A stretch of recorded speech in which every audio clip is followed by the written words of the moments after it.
Testing, ting. Mike, good. Mike, good. Grand Rising family.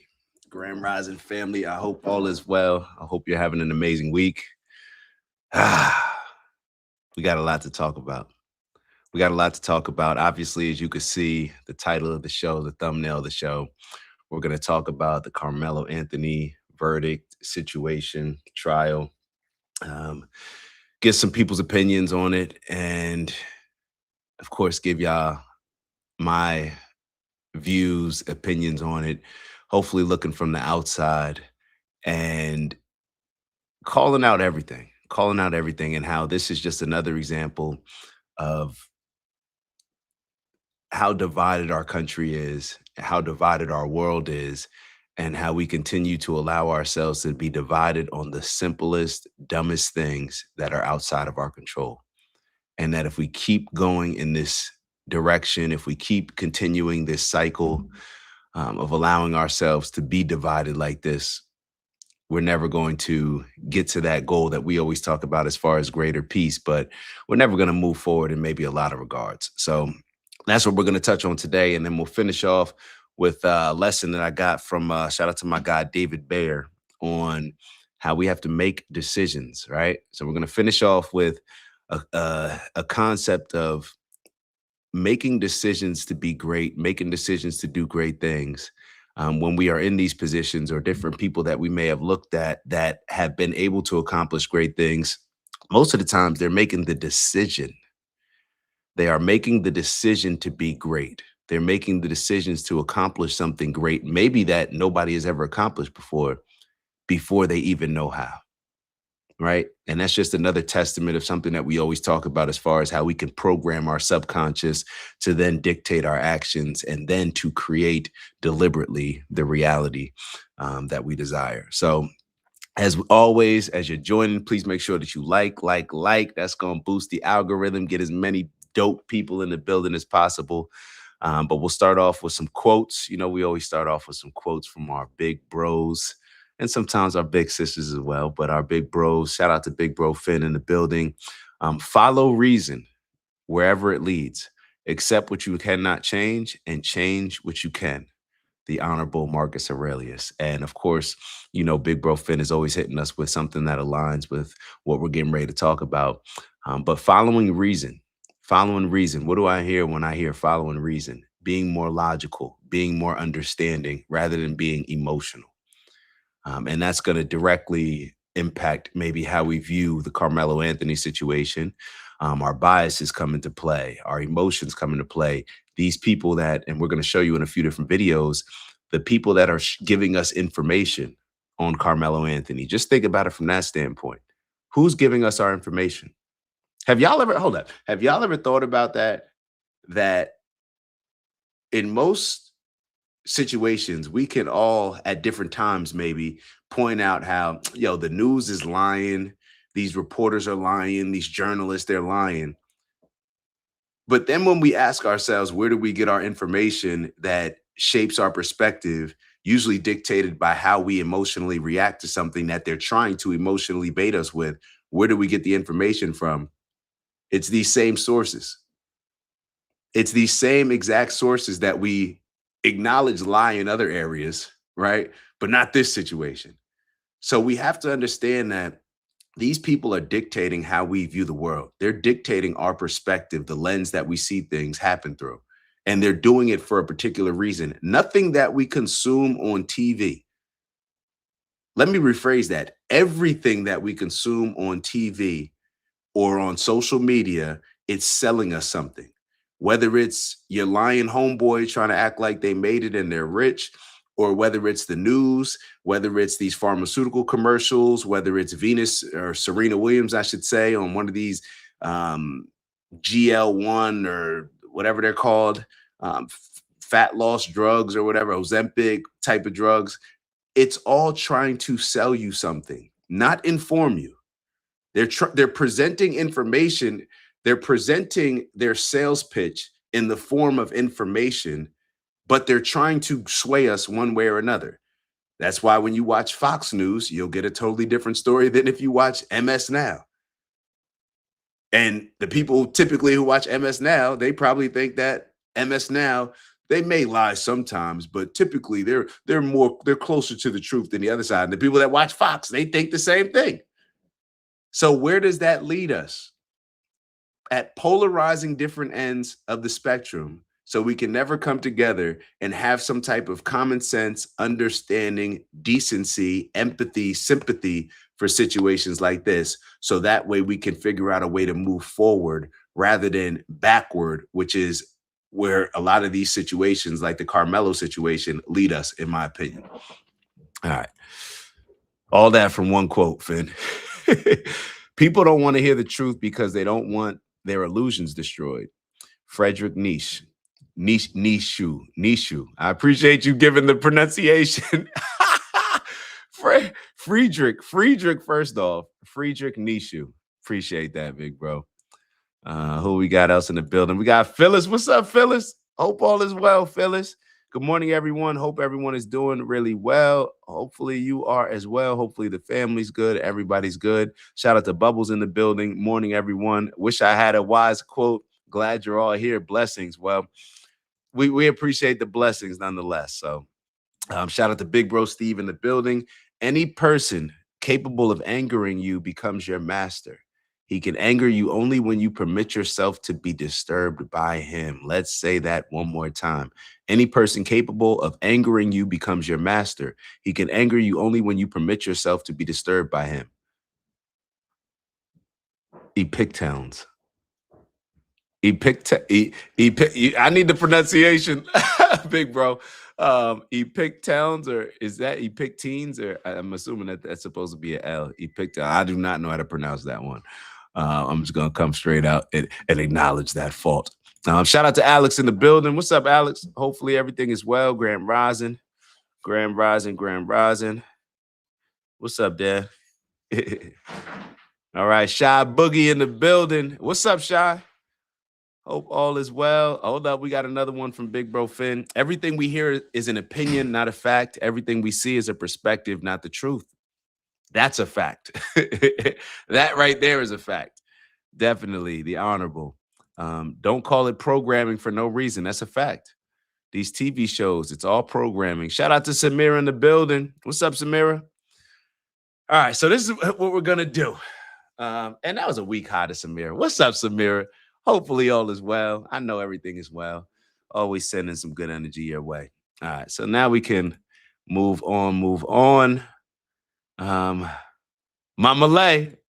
Hey, fam, great to see everyone. We can never move on without Mama Lay, acknowledging Mama Lay's presence and amazing energy. All right, so this is, if it's okay with y'all, and I didn't even know where we were going to start, but I want to actually start with this video with Jason Whitlock, because if I don't know how intensely you all have been following the Carmelo Anthony situation. However, from when it first happened, we made some comments on it, but of course, it's like we don't know what exactly happened. But you notice from the beginning that people started to formulate an opinion based on picking a side or based on seeing it through a lens that they may have seen previous incidents through.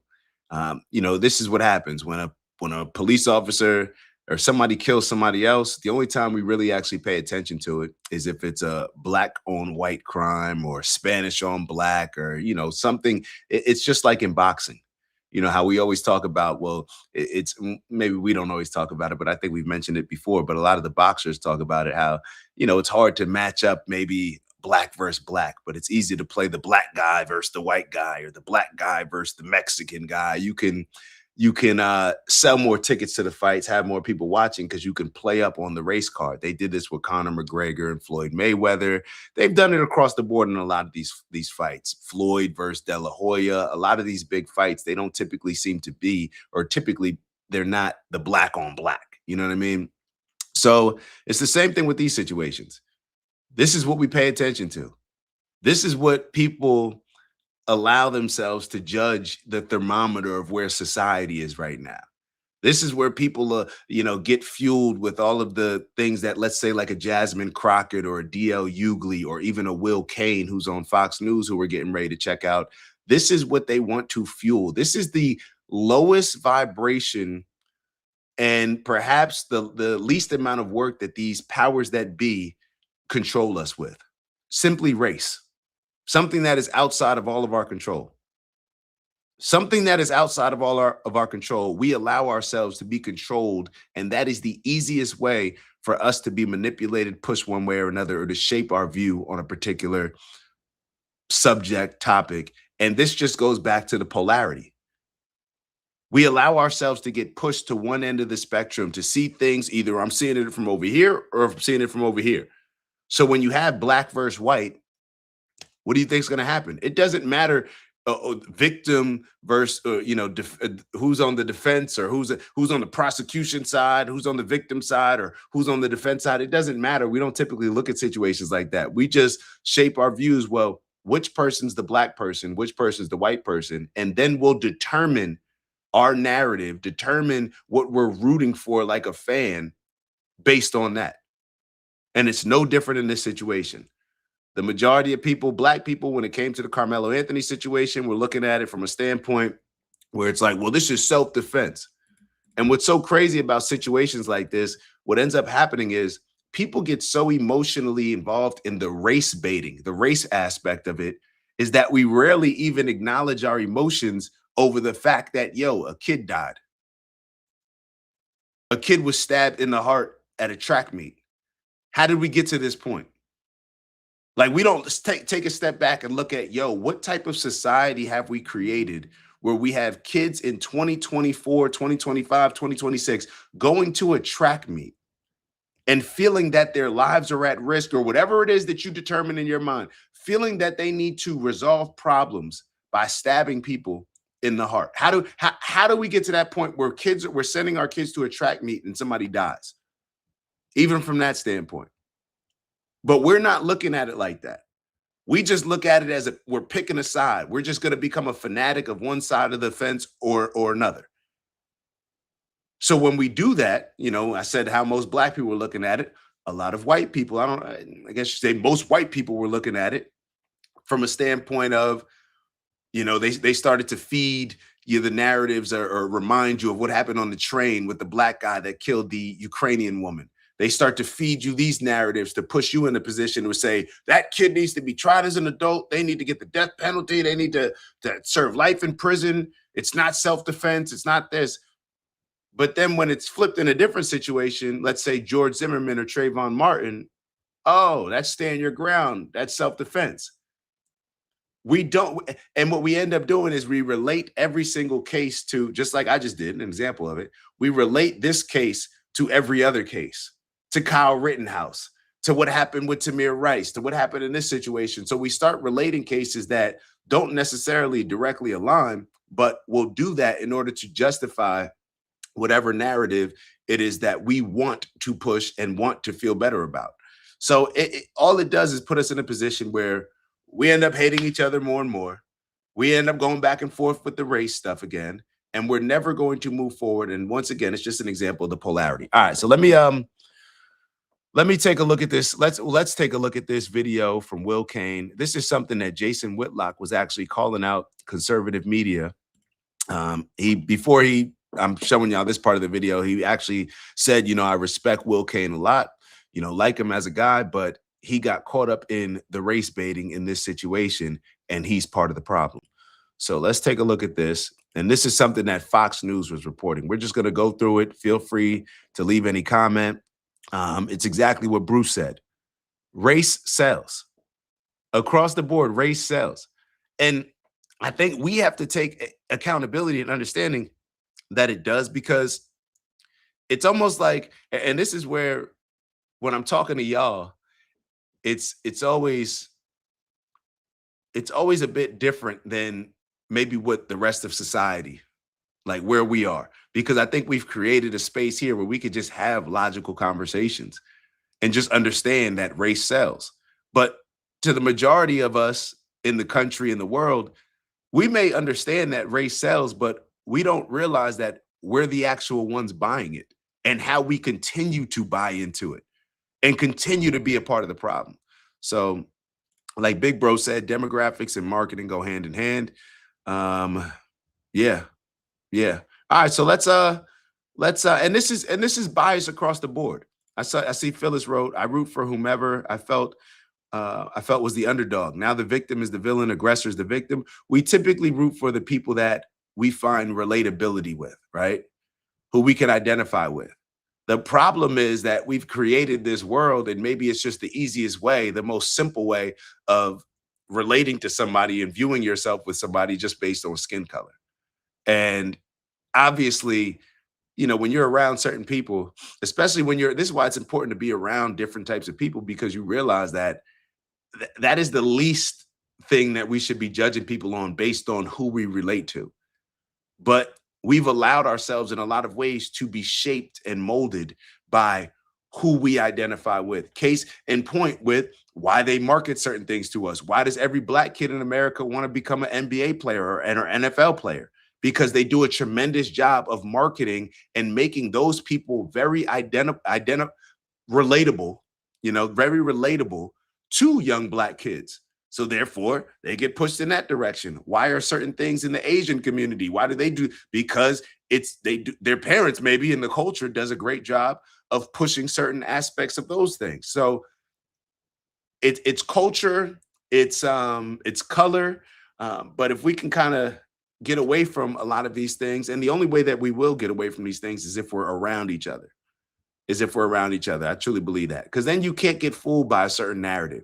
You can't, if you around white people that you truly love and have relationships with and understand and believe that they love you, bro, nobody can convince me that white people are racist, like, are some, yeah, but you're not. When you tell me these racial white narratives that the white man is this, the white man, I'm just going to call bullshit from the jump. Now I'm looking at you a type of way, whether I let you know or not. Let's take a look at this. All right. Live from Texas, this is the Will Cain Show, straight to a Fox News alert. Carmelo Anthony found guilty of murder. That verdict coming down in the last 30 minutes. A Collin County, Texas jury convicted him of stabbing and killing Austin Metcalf at a Frisco track meet last year. Anthony breaking down in tears. You can hear him crying inside. Could we pause right here? And hopefully we can pick back up. So what I want you to notice as he's talking, look at the overhead video that looks like a helicopter view. That's the parking lot of the courthouse outside where Carmelo Anthony has just been found guilty. Look at that. Look at it. And what do you see? You don't see chaos. You don't see very many people. You don't see much of anything. Let's continue to play. Courtroom. His bond is extinguished, and he's now in the custody of the sheriffs. Right now, the sentencing phase is getting underway. We're seeing reports from inside the courtroom that Carmelo Anthony's mother is taking the stand. Prosecution and defense waived opening statements. All of this unfolding 40 miles north of this studio. The protest outside. Let's pause. I want you to notice as they switch camera angles. And again, you have to be an experienced television person to pick this up. But this is what you got, a bunch of experienced television people on social media doing independent media. They should be explaining this to you. So there's the overhead view where it looks like, hey, there's a small gathering of people outside this courthouse. This isn't a large gathering. And then when they went to the ground level view, now this looks congested. Man, there seems to be a lot of people around this deal. Notice the two different, from above when you're zoomed out and you can see the whole big picture. It's like, hey, there's nothing really going on here. But if we shoot it from ground level and up close, man, there's a lot going on here. There's a lot of people milling around. What's the true picture? I think the true picture is the zoomed out from afar where you can see and you have perspective. And so what you can see is like, man, there's not a lot of people interested in this case. Not very many people showed up. That parking lot looks empty. What Jason Whitlock just said, to me, that's almost, that relates to a lot of different situations that we look at. All of these emotional situations where they're trying to get us emotionally engaged, they tend to be the one with the blinders where they want you to just zoom in and focus on this aspect. Just focus on this right here. But then when you tend to see the big picture, you start to realize, wait, not only did the situation not occur the way that they're presenting it as, but you start to step back and realize that all these people are just like moving chess pieces on the board. This is the same feeling that I've had with not watching politics for the last couple months. Not watching politics for the last couple months and then continuing on my phone to get the alerts. It's almost comical. It's almost comical because I see, like, I took a step back and I'm like, oh, like I may hear, let's say, or see a something come on my phone from the that's more liberal, and I may see something that comes on my phone that's more conservative, and you start to see like, yo, this is just a game. It's literally just a game. It's no different than if I turn on the TV and I hear, and I'm listening to the San Antonio Spurs channel compared to I'm listening to MSG and the New York Knicks channel. It's like, yo, this is just a play. This is simply just a play. The war stopped. Okay, now the war's starting again. Oh, now Iran said this or this. It's like, yo, this is a joke. How are we falling into this trap? How are we falling into this trap? And you know how we fall into this trap? We start to see things like this. We have news stations that on Fox News, they're just going to show you this part. On MS Now, they're just going to show you this part. Where are the news stations that are going to show you the big picture?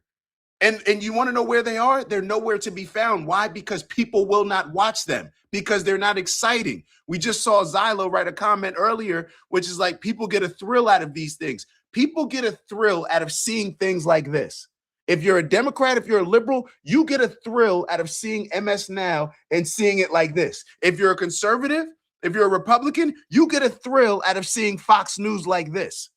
But what adults need to do and what leaders need to do, and maybe this is the reason why we're still in these same positions, why we're still complaining about the same things that people were complaining about 80 years ago, 100 years ago, and why we'll continue to be complaining about them 100 years from now, is because we're not logical enough and we don't have the leaders to say, you know what, enough is enough. Let's take this thing back. And not only do we not have the leaders, but the followers, us, we need to do a better job of gauging how we consume information, gauging how we consume certain things that just shape a particular narrative, how we're being sold on something.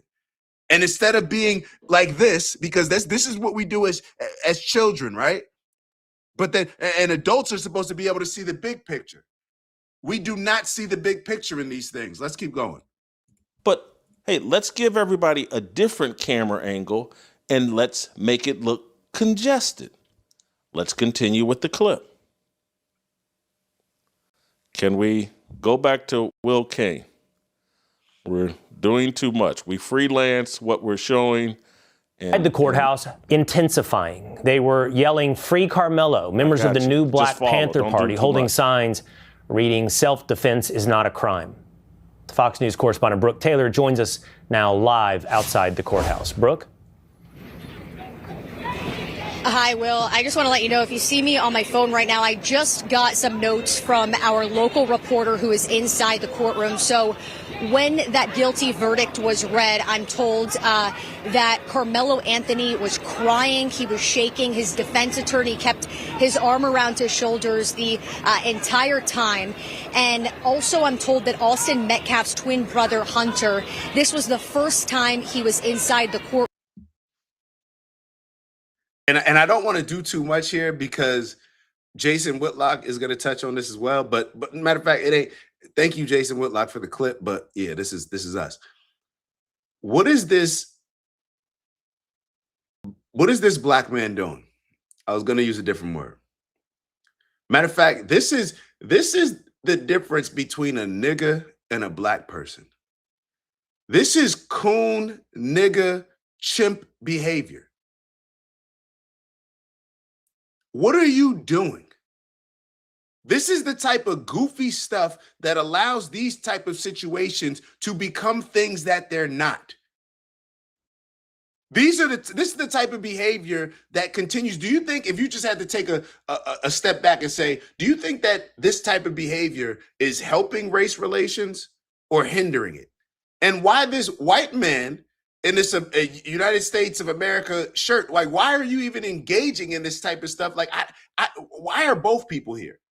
The problem is, why are both people here? Do you think that the majority of these people, especially if you're behaving like how some of these people are behaving, do you think that you're there just because you care about Carmelo Anthony? Do you think that you're there just because you care about Austin Metcalf? Or do you think that it's something else that you're trying to push, that you're some type of paid protester that's there to push a particular agenda, or you're just there to get in the spotlight for whatever other reason? This is goofy behavior. Let me just look at how he's jumping around. Austin Metcalf's twin brother, Hunter. This was the first time he was inside the courtroom when that guilty verdict was read. I'm told it was really emotional from both sides after. These are the leaders. These are the leaders. And you know what? Another thing that's so annoying, very quickly, I just want to go off on this real quickly. I was watching, I was on Instagram, and this guy that I follow, 050, the movement, he's the guy that popularized the saying, put it in the comment section. He posted something screaming about, where are our black leaders at? Where are the leaders at? And then I saw Jada Kiss write something under the comment. Jada Kiss, very popular rapper, has a popular podcast with Fat Joe, huge influence. And then I saw my boy Hassan Campbell. I rock with Hassan. Hassan is one of those people that always talks about things, and I think he has a very logical approach to most things. So Jada Kiss is commenting, talking about he's right, talking about 050, asking where's the black leaders. Y'all are the black leaders. You got these in this particular situation. 050, bro. You are an influencer that makes money off of popularizing a lot of these goofy type of videos and goofy behavior that happens mostly in the black community. That's what you make money off of. Jada Kiss, you're a rapper that has made a whole bunch of money about of making raps about putting poison into the community, about having people selling drugs, committing crimes, crashing out in different ways. Your music has contributed to a whole lot of people landing in jail. And and once again, it's almost like we talked about the topic last time with the guy with the fingernail polish. I'm not necessarily calling out these young kids, right? Or calling out you as if you're a current rapper right now and just getting caught up in doing what's for money. But you get to a certain point where y'all are like 50 now. Y'all are like 50 now, and you're talking about where are our leaders? Jada Kiss, you are known by most people throughout the country. Matter of fact, you're known, and maybe a lot of people who are listening now maybe be like, who's Jada Kiss? Jada Kiss is known to that person that's jumping up and down. I know that person who's jumping up and down, I would bet everything I have in my life that person knows who Jada Kiss is, but he's over here co-signing something talking about where are our leaders. This is the ignorant nigga shit that I cannot stand. It's the stuff that I cannot stand. You got people with influence that want to disregard being a leader and don't want to accept the responsibility and accountability that comes with being a leader, but you accept all the money that comes with being a leader as a rapper and making all this money off of pushing our kids to do dumb shit. And it happens in multiple different ways. I can't stand this type of stuff. Everybody's, and then you get some, let's keep going. I'm sorry. Tangent. That murder verdict. Let's pause and right as here. for what's They were showing you, and I feel sorry. And this is the thing. Queez makes a good point. Everyone with platforms or influence is not leaders. 100%. But why? If everybody's complaining about something, and see, this is the difference between, and I've had this conversation a lot of different ways. In my opinion, being a leader is not something that you wake up every day and just are so excited to be. It's something that people who realize that there's a problem and want to take responsibility for it. It's a responsibility that they take on because most of the time the leader is the person that has the least amount of fun.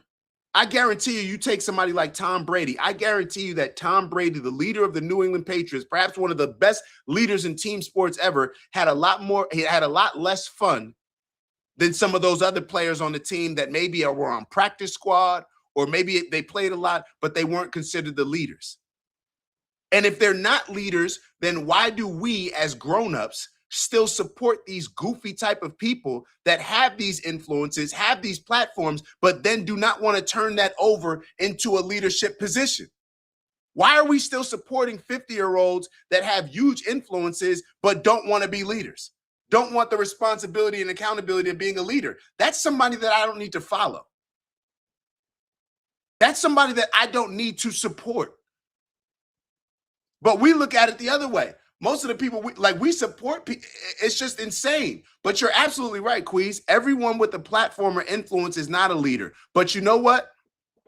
What you really mean is that they don't identify as a leader, because they're leading a lot of these goofy ass rappers. They're leading a lot of us, a lot of our young kids, into becoming goofy ass young kids that make goofy decisions and then land behind bars or killing somebody, selling drugs, something on their record that messes them up for the rest of their lives. So they may not be a big L leader, but they're a little L leader, because what does leading mean? What's the definition of a leader? Somebody who leads. So just because you don't identify as a leader does not mean that you're not a leader. All that means is you're not accepting accountability and responsibility, and you're using that as an excuse to be able to lead people in a way that you know is wrong. Because why else would you not identify as a leader? What type of man? Any man should identify as a leader. I thought that just goes hand in hand with being a man. And that's case in point why we have this M capital on the shirt for appreciate men rather than a little m men. Any man is a leader. And any man that you don't respect as a leader, that's not a man to me. It may be a little m man, but we just yeah.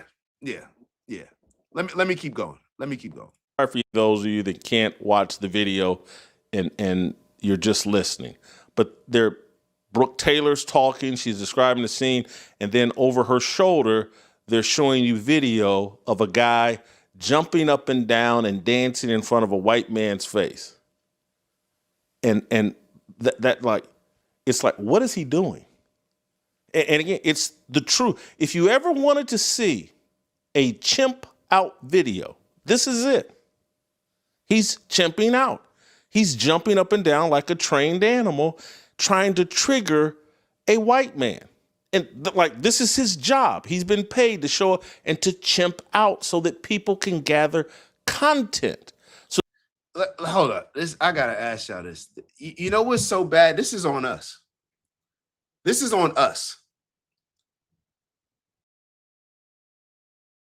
Why would we ever support an adult male? I might want to say man. Why would we ever support an adult male that's not a leader? Why would I support any adult male in anything if they're not a leader? See, we give people the benefit of doubt. We give people all these passes. I remember, and Queez, you tell me if you remember, in our group chat when we were talking about Jay-Z and how he snaked Colin Kaepernick. See, we look at Jay-Z, right? Jay-Z as a leader, right? Regardless of what you say, whether he is a leader or not, there's a lot of people in the Black community that have tremendous respect for Jay-Z.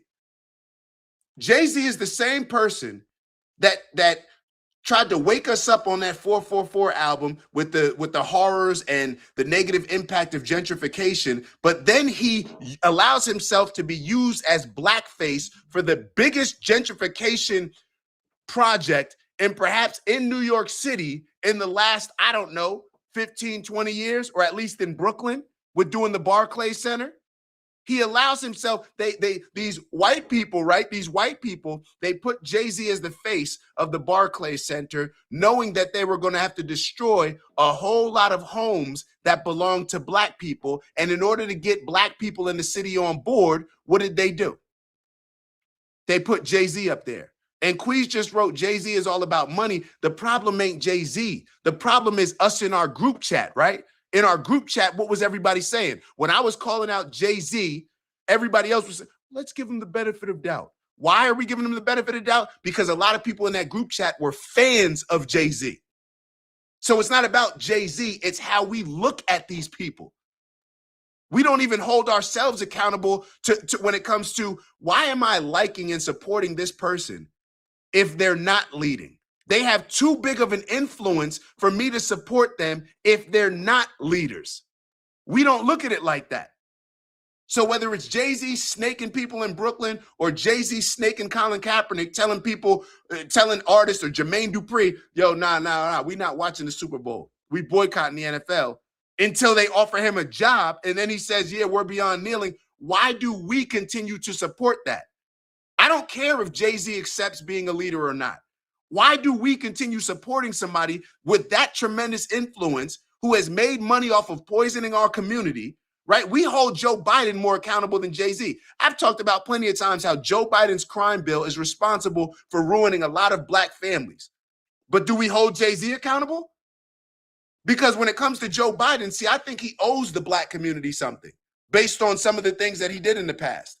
A lot of people who voted for him clearly did not think that he owed the black community something because they didn't hold him accountable to actually doing those things. They allowed Joe Biden to run on a platform of saying that his number one priority was the LGBTQ community, even though his policy destroyed more black families than maybe any other policy in American history outside of slavery. But we don't hold Jay-Z accountable to his music encouraging a whole lot of black people to do a whole bunch of dumb shit that's going to land you either killed or in jail. We just look at Jay-Z. He's cool. I'm a fan of his music. What are we a fan of? We don't live a life like Jay-Z. We wouldn't encourage our kids to live a life like Jay-Z. We didn't grow up in a community like Jay-Z. So why are we still supporting this goofy ass nigga? Let's keep going. They can justify their argument like, oh man, all hell broke loose at the Carmelo Anthony trial. Look at this video of this one man who, in my view, has been paid.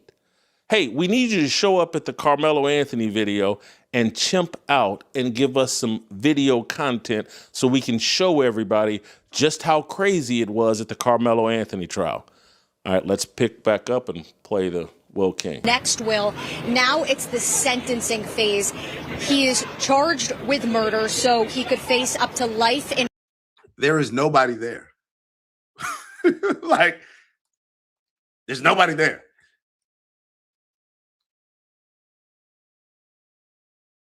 They're trying to create a narrative that just isn't there. It doesn't exist. It doesn't exist. Prison, the same exact juror, they're the ones who decide how long he remains behind bars. And that's what this sentencing phase sentencing phase is. That reporter inside the courtroom tells me that Carmelo Anthony's mother, she's already taken the stand. This is a direct quote. She said, quote, "He is my oldest, my firstborn, my baby. I love him very much." I'm told that she had mascara running down her face and asked the jury, quote, "Please have mercy on my son." And then the prosecutor sort of cross-examined her and said, "Isn't it true you could still have a relationship with your son while he's behind bars?" So this is sort of the next phase right now. The jury's going to decide how long he is behind bars for, and they're going to call some character witnesses, including his mom that you just heard from.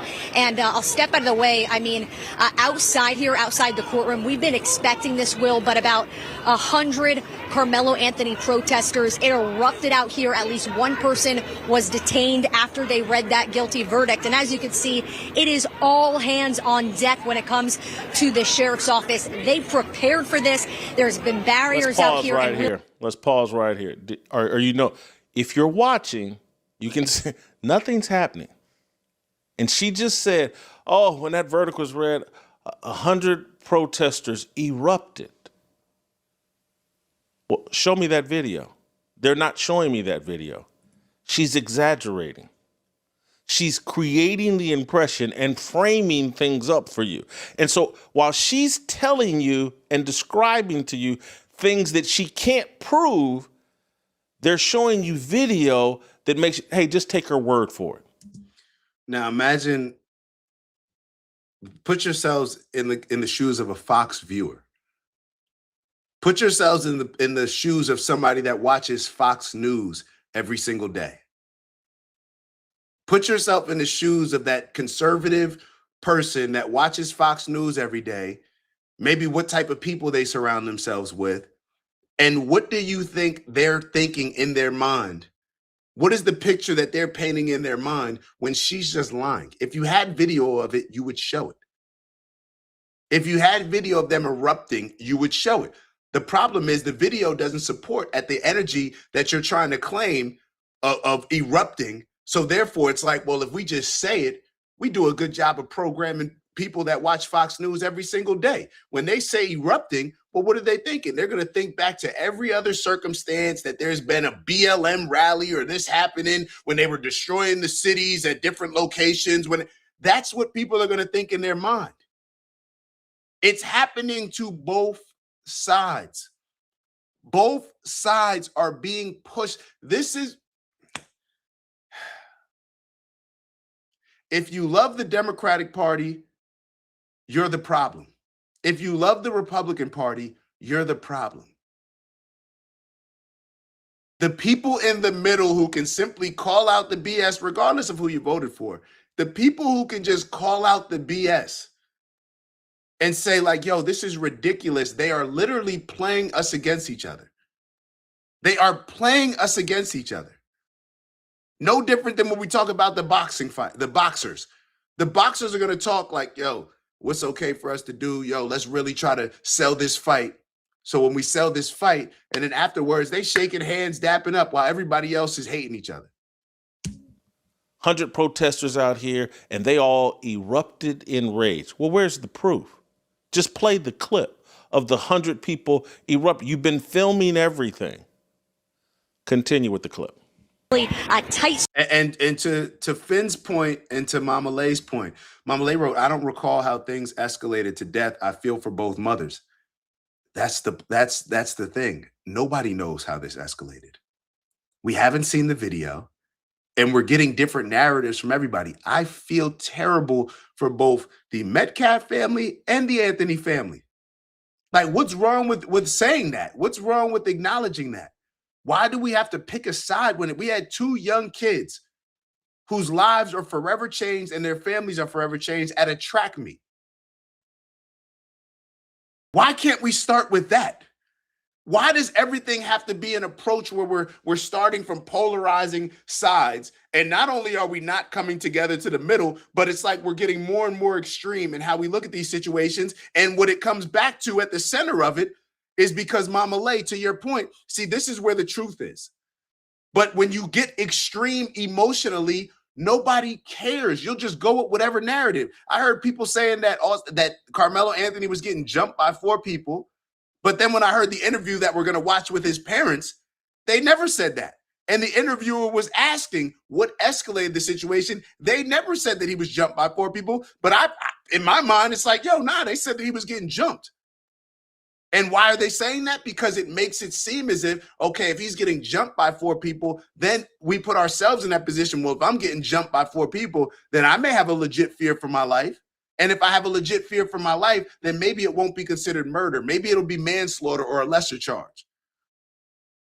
All of this is a game. It's all a game. I wish that even when I think back to some of the initial things that happened, y'all remember when Austin Metcalf's dad came to that they were having something, the Carmelo Anthony's family was having something, and whoever that guy was that was leading the Carmelo Anthony family, he was like their spokesperson, who now the Carmelo Anthony's parents are now calling him out, but he was their spokesperson, and they kicked Austin Metcalf's dad out of the event. It didn't seem at the time, I don't know what his actual, motives were, but just looking at the video that they presented, it didn't seem like he was trying to start a problem. What I think now, looking back, it's all hindsight. I'm being the armchair quarterback. I get that. But imagine if the parents came together and said, this is just a terrible situation. We're sorry that it came to this. We're sorry. And they just kind of came together as parents. This is fucked up for everybody. Let's not allow our situation with our kids to turn into something else that is just only going to make this more extreme situation. It's already an extreme situation. But let's not allow our kids' experience and something devastating that happened to contribute to now causing more and more problems to where now more of these situations are more or less likely to occur.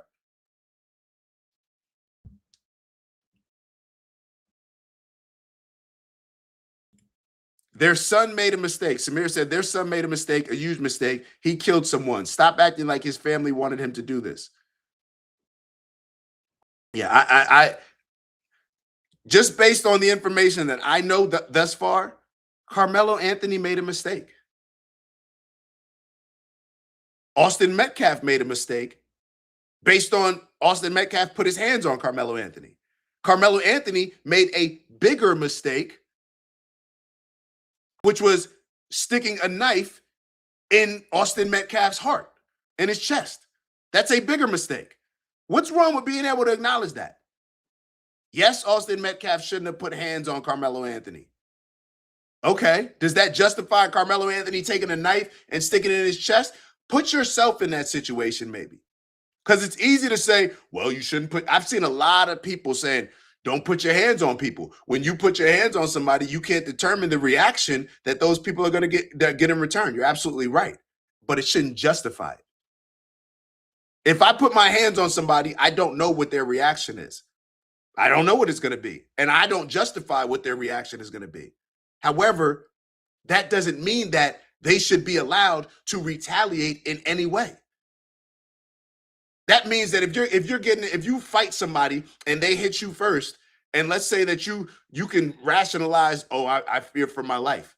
Any fight, I guess, in all actuality, you could be fearful of your life, I guess. So now we're living in a world where, okay, now that because in any fight, right, any altercation, in a fight, somebody could die. We've heard situations, somebody getting punched in the face, they hit their head on the ground, and now they're dead. This is the society. So now we've created a society where, okay, if somebody pushes me, if I'm walking through school and somebody pushes me, then it's okay for me to then take a knife out of my backpack and stab them in the chest. Who wants to live in a world like that? Who wants to live in a world like that?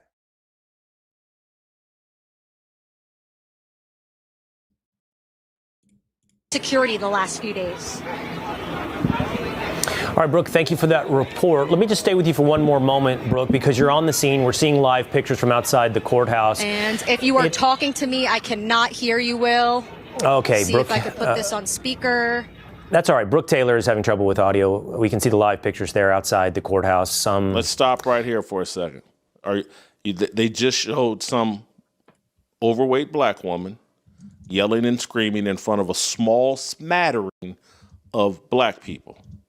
And there were small kids. There looked to be a girl as young as 6 or 7. There looked to be a couple of teenage kids. This looked like a overweight mother that brought her kids to the protest, and she's there yelling and screaming and talking and probably babbling about nothing. Looks like any of these black fatigue videos you might see with some black woman arguing with the police where she's just repeating the same thing over and over again. It's nothing.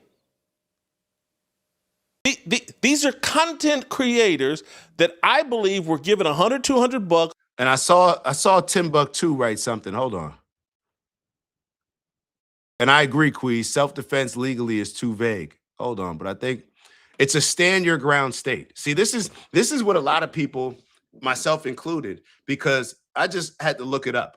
Okay, it's a stand your ground state. What does that mean? That means that if somebody comes up to me and they push me, I can shoot them. Let's say I live in Florida and I have a license to carry a gun. If somebody comes up to me and pushes me, that means that I have the right to shoot them. What stand your ground means, and I'm just going to ask, the Chat GPT. This is what Chat GPT says, and I'll pull it up on the screen so y'all believe me. But I think a lot of people don't even understand. Like, people are throwing around, it's stand your ground without even understanding what stand your ground means. I don't know what stand your ground means, so I'm going to look it up. What does stand your ground mean? Is it only based on if your life is at risk? No, stand your ground generally means that in certain states, a person has no legal duty to retreat before using force in self-defense if they are lawfully present where they are. However, it does not automatically allow someone to use deadly force whenever they feel threatened. That part is bold. I'm not sure why they made it bold. Typically, for deadly force to be justified, the person must reasonably believe they are facing death or seriously bodily injury, or in some states, certain violent felonies. Now, I guess some people now, when it comes to death, I don't think that Carmelo Anthony, based on what I've heard, if there's others, if he was getting jumped by 4 people, then his parents should have said that. His parents didn't say that in the interview, and we're getting ready to watch the interview. If hopefully we'll have time to watch that interview. We're going to watch the interview. His parents never said that. His parents were asked what provoked the situation. They said that they have the video footage. What did the video show leading up to Carmelo Anthony stabbing the kid in the heart? The parents never said that.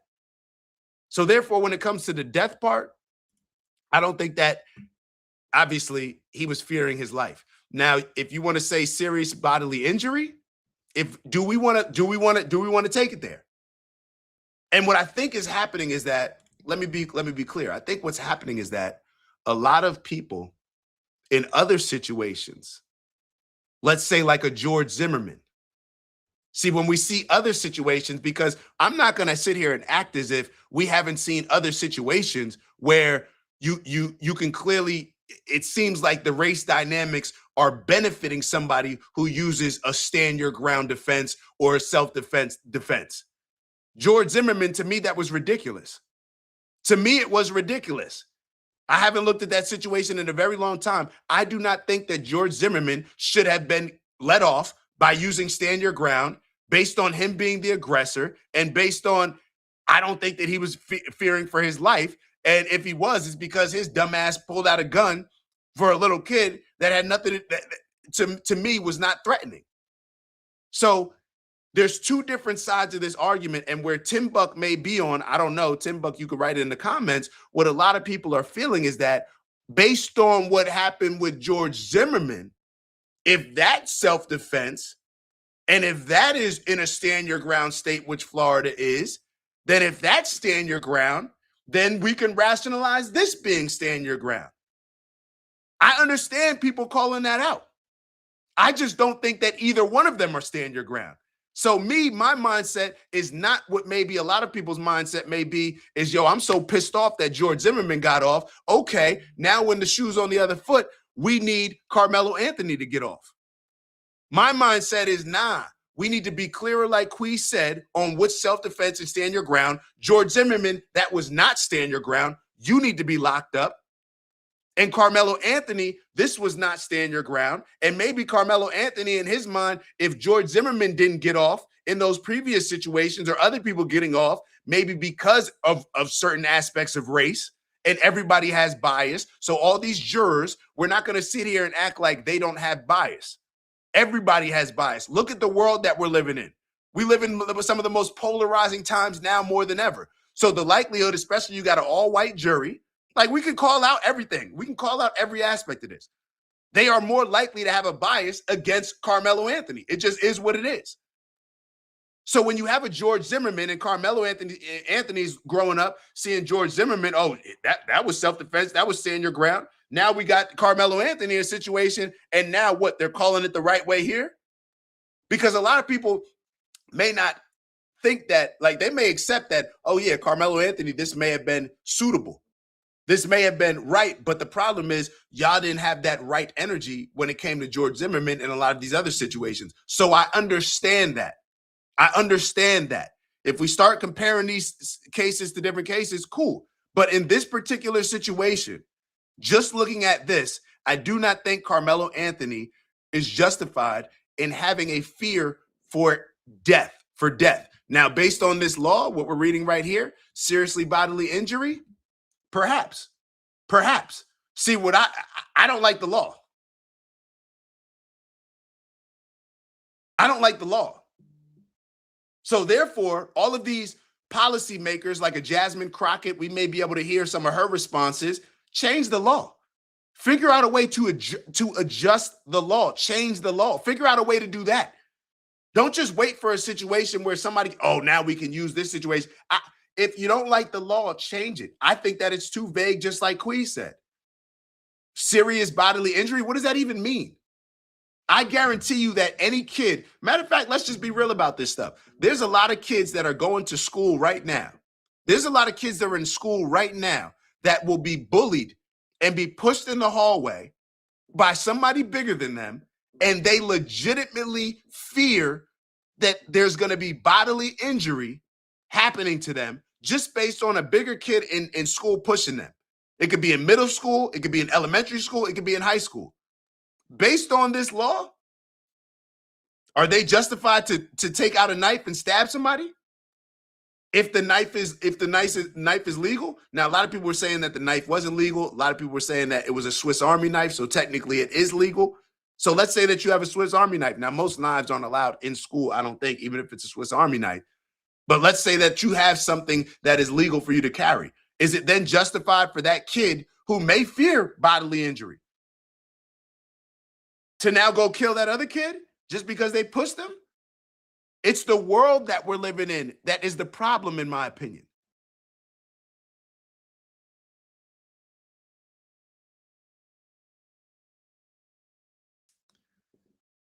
I feel let's actually move on. Let's move to the parents' interview. No, actually, before we look at the parents' interview, I want to show you this conversation between. We'll watch this Jasmine Crockett video because it's short. Then Willie D going back and forth with this attorney. But let's take a look at this Jasmine Crockett video. Maybe we'll watch a DL Hughley video as well. Get some of the shorter videos out the way, and then we'll look at the parents' interview because we'll definitely spend a good amount of time on that. Let me just see if I can share this real quick with y'all. All right, let's take a look. Let's take a look.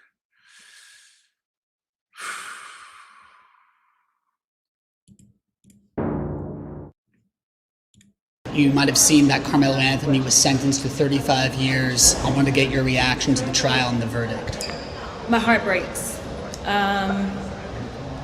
for so many reasons.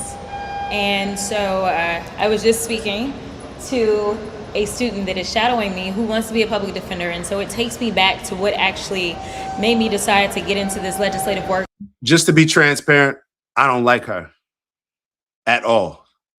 She bothers me. Like a lot of these other Black Democrats, they bother me. So I just want to express my full bias to y'all ahead of time. I don't like what she represents. I think that she just uses a Black image to appeal. I think that she's doing the same thing, like no different than a lot of these rappers. She's using certain things to appeal in order to, I just don't like her. I don't like her. I don't like what she represents. I don't like what she tries to portray. I don't like her. I just wanted to give y'all just a realistic my bias. In the first place, because I know that our systems are broken.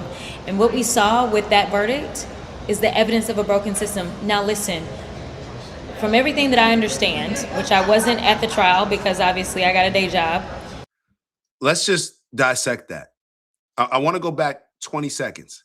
I believe she just said that that trial is evidence of a broken system. Then she goes on to say, well, I wasn't there. So from my understanding, what is your understanding based on that? This is what a lot of us, how we base our understanding. What is your understanding based on that? Just Black versus white? White jury?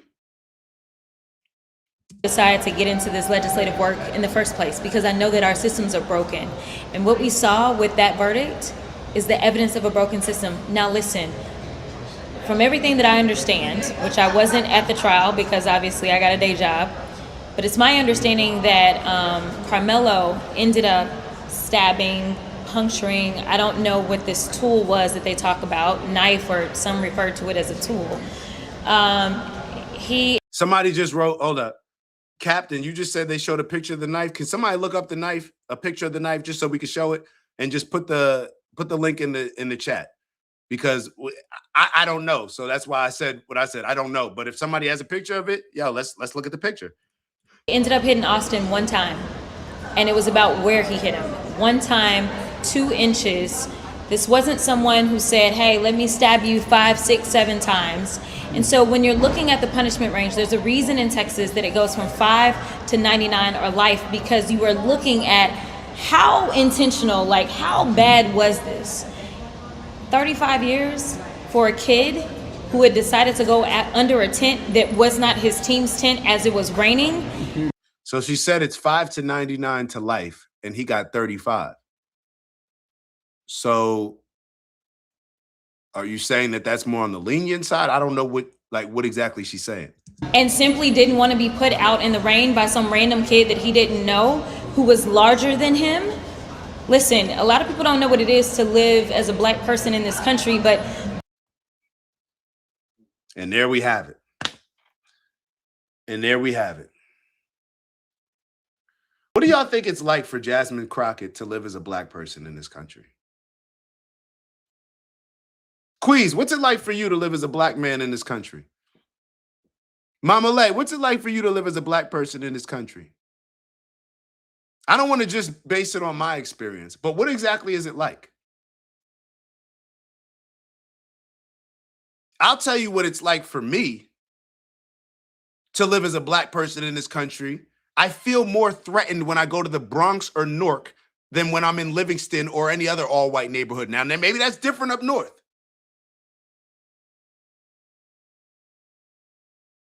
Maybe that's different up north. I would feel more threatened going into some of these neighborhoods in Chicago where there's all black people, or LA where there's all black people, than any all-white neighborhood. Now, maybe that's because when I was living in Indiana, I didn't go to some of these, towns where these KKK was created and all that other stuff. But that's maybe, a couple places. I know that when I first drove through West Virginia, I was like, I heard some things about West Virginia, and I was like, it was a little bit tense, But if I'm being real, I never feel as threatened in a white neighborhood overall as I do in a black neighborhood. A black neighborhood. What was Jesse Jackson's famous statement when he's talking about when he's walking down the street late at night and he sees somebody walking towards him? I think he said with a hood on or something like that, that he's relieved when he gets closer to the person to find out that it's a white person. So what exactly is the experience? I don't know what she means when she says, to be a black person in America. That's like one of those things that you say so white people can no longer comment.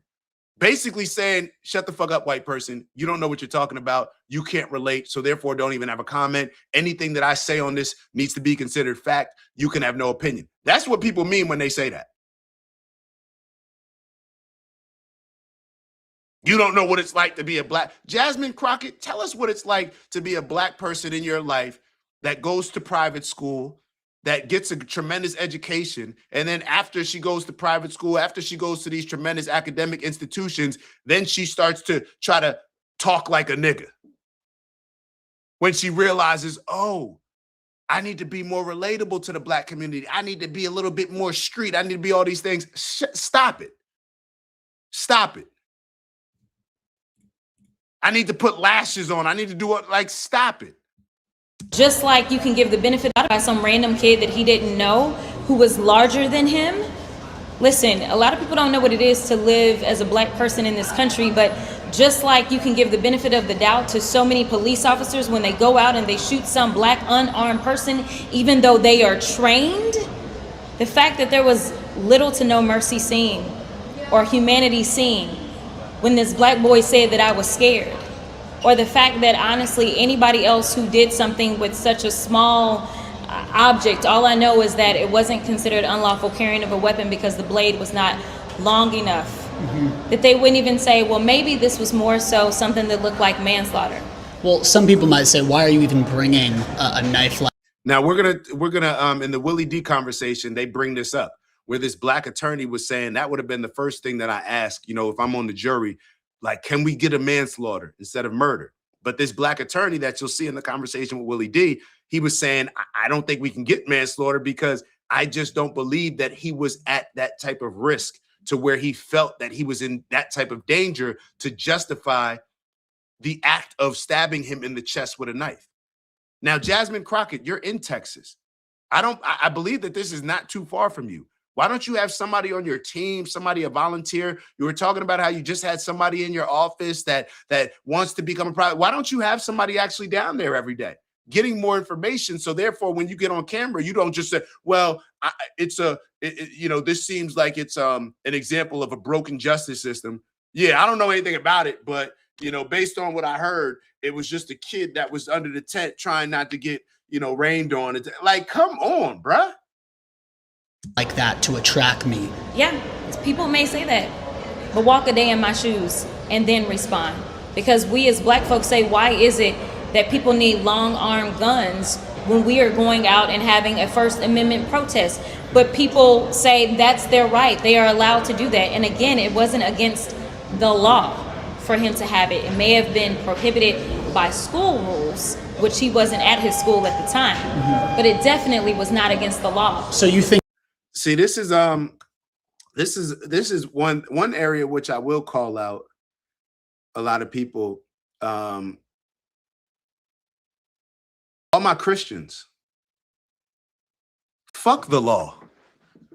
What about your religious law? Forget the government. Oh, you prioritize the government over your religion? You prioritize some silly government officials over your God, over Jesus, the God of peace. Oh, but I guess we can't get into that conversation. We can't get into that conversation. So where are the leaders that are calling out? This is a problem that is a cultural issue.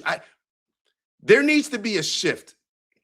There needs to be a shift. And I know I'm going all over the place.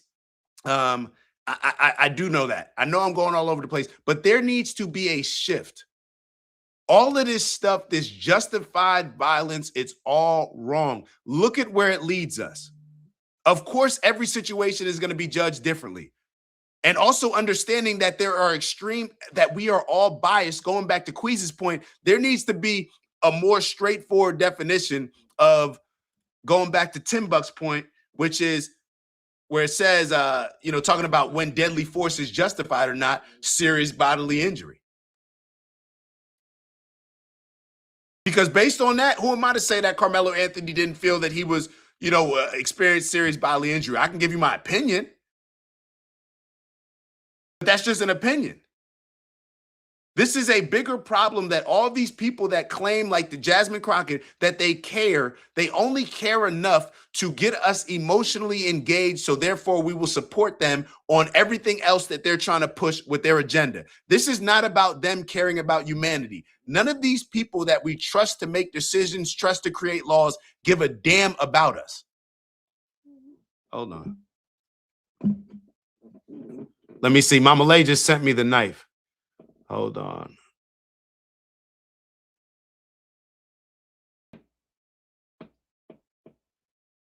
Nah, this a knife. Nah, Mama Lay, hold up. Mama Lay. Mama Lay just sent me a picture of the knife. This is not a pocket knife. Well, at least in my definition of what a pocket knife is. A pocket knife to me is one of those little Swiss Army knives that the blade would break if you try to like jam it down on something. This is not a pocket knife.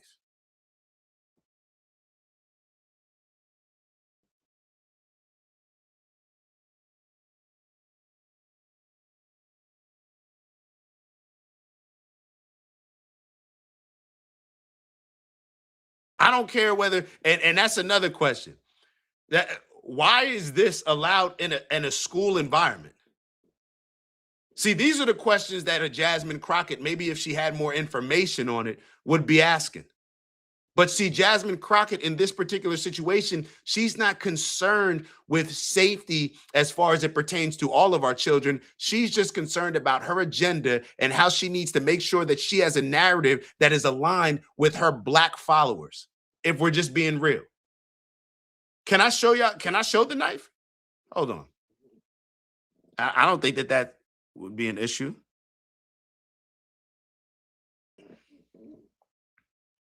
That's not a pocket knife to me. The Trump administration revealed an incredibly weird detail about Trump's UFC. I don't know. See, I still get the alerts very quickly. That's not a pocket knife. It can fit in your pocket, but that ain't no pocket knife. What I think of as a pocket knife. That blade looks at least, let's see how long this blade is.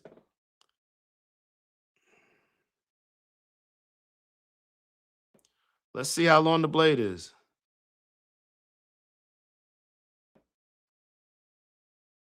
The knife had a 3.5-inch serrated blade. What are we talking about?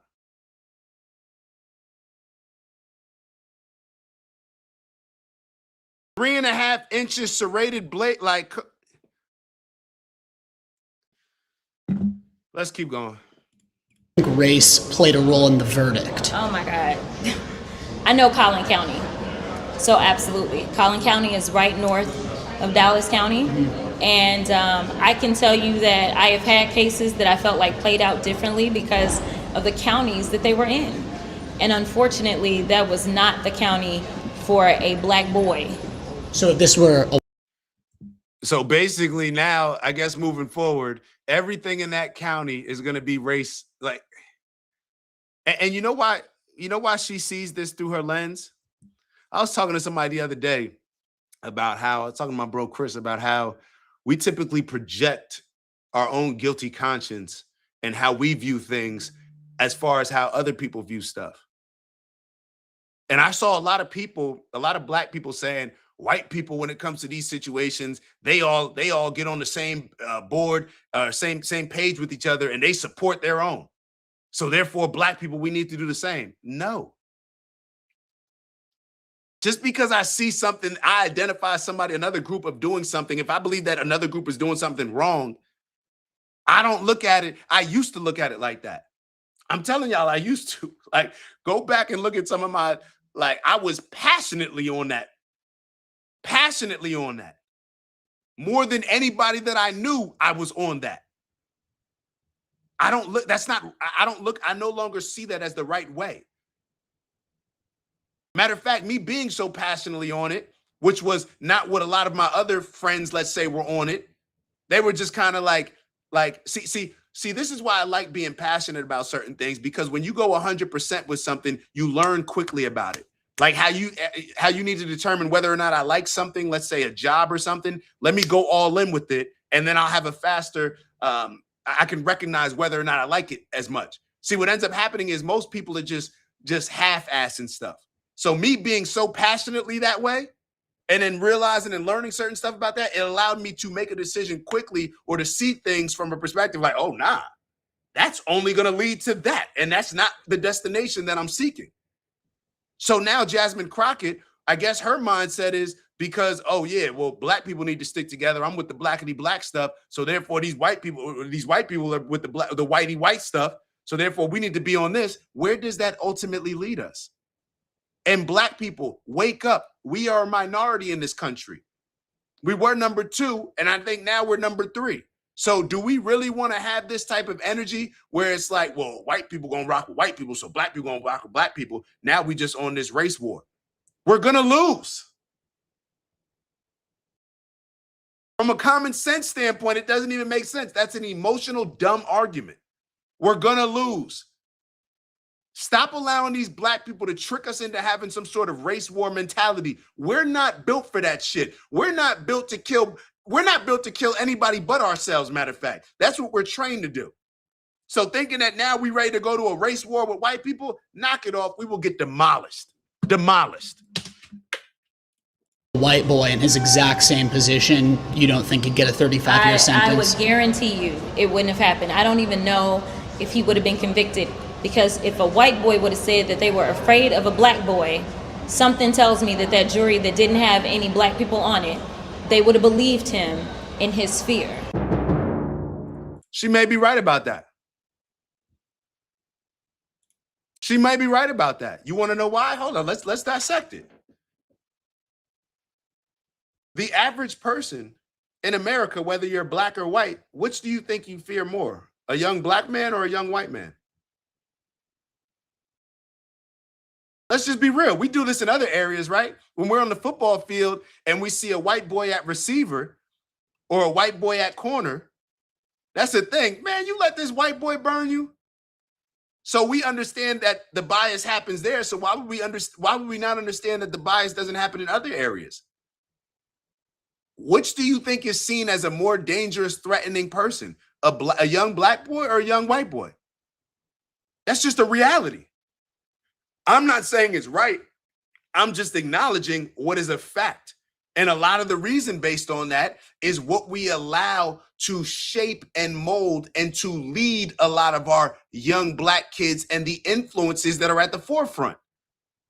What did we talk about earlier? How other cultures, their leaders are not the dumb, goofy ass rappers and entertainers. When it comes to black people, that is.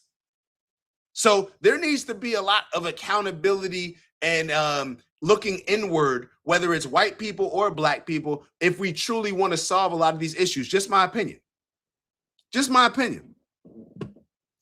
Unless he's Cushing. So we played with Brian Cushing in high school.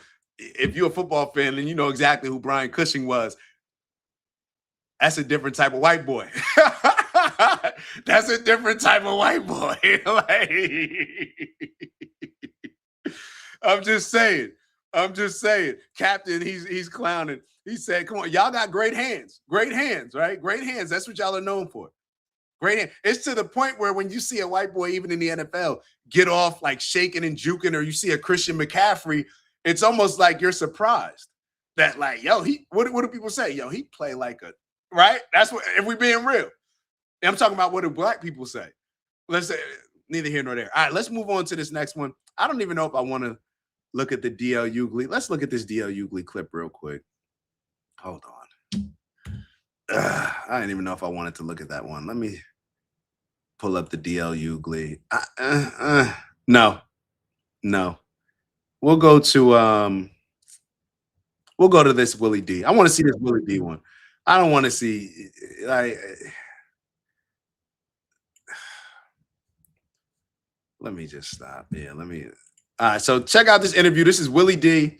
And even how, like, it's so funny because even when you look at how Willie D put this on his page. Willie D and attorney Dennis Sperling get into heated debate, and he capitalized heated debate over Carmelo Anthony verdict. Then when you even look at some of the comments, I don't know. I just figured I'd see one. This is not a heated debate. This is two men with different opinions respectfully debating. Everything is trying to rile our emotions. Willie D, why did you make this your title? Y'all are not engaged in a heated debate. It's the opposite of a heated debate. It's a respectful conversation. But what sells? What did we talk about earlier? Emotional baiting sells. Maybe this is why I clicked on it. Who knows? Heated debate. This is not a heated debate. Why are you trying to mislead people? This is let's move on with the video. On a Saturday morning here in Texas. Hold on. I don't expect to have somebody behind closed doors, Willie D. I'm gonna say, you big dummy, why would you pull a knife out and stab somebody just because they pushed you? Willie D Live. If I send my son to a track meet on a Saturday morning here in Texas, I don't expect him to come home in a body bag.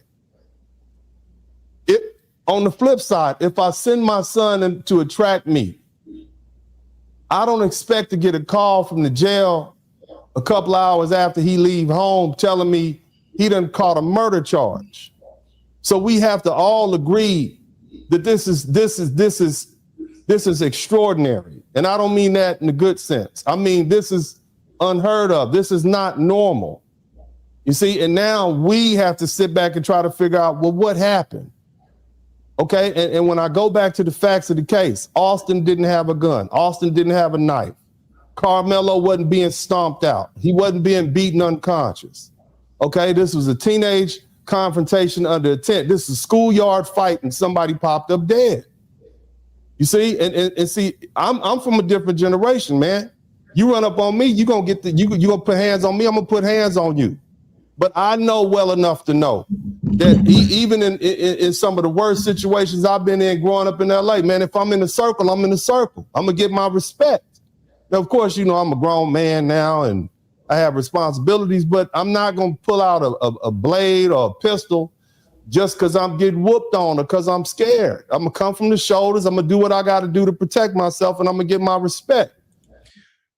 We talked about this, and I didn't even, when I first saw this, I didn't even think about this, but this is what I mean from a cultural standpoint. Like, it's been culturally acceptable, and this is not just with Black people. We referenced George Zimmerman earlier when it comes to stand your ground. I've heard of other situations where it happened to be a white guy. I forget who it was. Was it like an NFL player or something? Like, there was a white guy that shot a Black guy, and then he just waited in the middle of the street for them to come and said it was stand your ground. I think he shot like a former NFL player. So I forget the exact situation, but culturally, when we think about stand your ground, maybe this is what's shaping our mindset when it comes to a lot of these situations. And even when it comes to the mindset that he has, he's saying that he's growing up with a mindset of like, yo, if you're getting ready to fight somebody, then you fight, win, lose, or draw, right? Reference Friday, you live to fight another day, right? Cool. But that's not what a lot of these young kids growing up on. That's not what, and another, in addition to it, and this is not necessarily Carmelo Anthony, but when you have, just imagine what it's like for a young kid that grows up without a father in the household. And I hate to make it all about that, but a young kid that grows up with a father in the household, they're learning their emotional intelligence from their mother. Now, we can sit here and say, well, women and men are the same thing. If you believe that, then cool. When it comes to men, we're supposed to be more logical. So now you got these young kids, these young boys growing up with the emotions of their mothers. Now getting into these situations where in their mind, they feel like, well, if somebody puts a hand on me, and a lot of us are raised that way. If somebody touches you, you do whatever it is that you need to do if you feel threatened to stop that threat. A lot of us are raised that way. I don't know if that's the direction that we want to move in. And God willing, you know, I'm gonna make them realize don't ever mess with that dude again. But under no circumstances I'm not gonna pull out a knife and stab somebody, man. And see, here's the problem, Willie D. I'm a lawyer, but I'm also a father. You see, and shout out to HCB in the building. HCB said he's been laying off the politics too.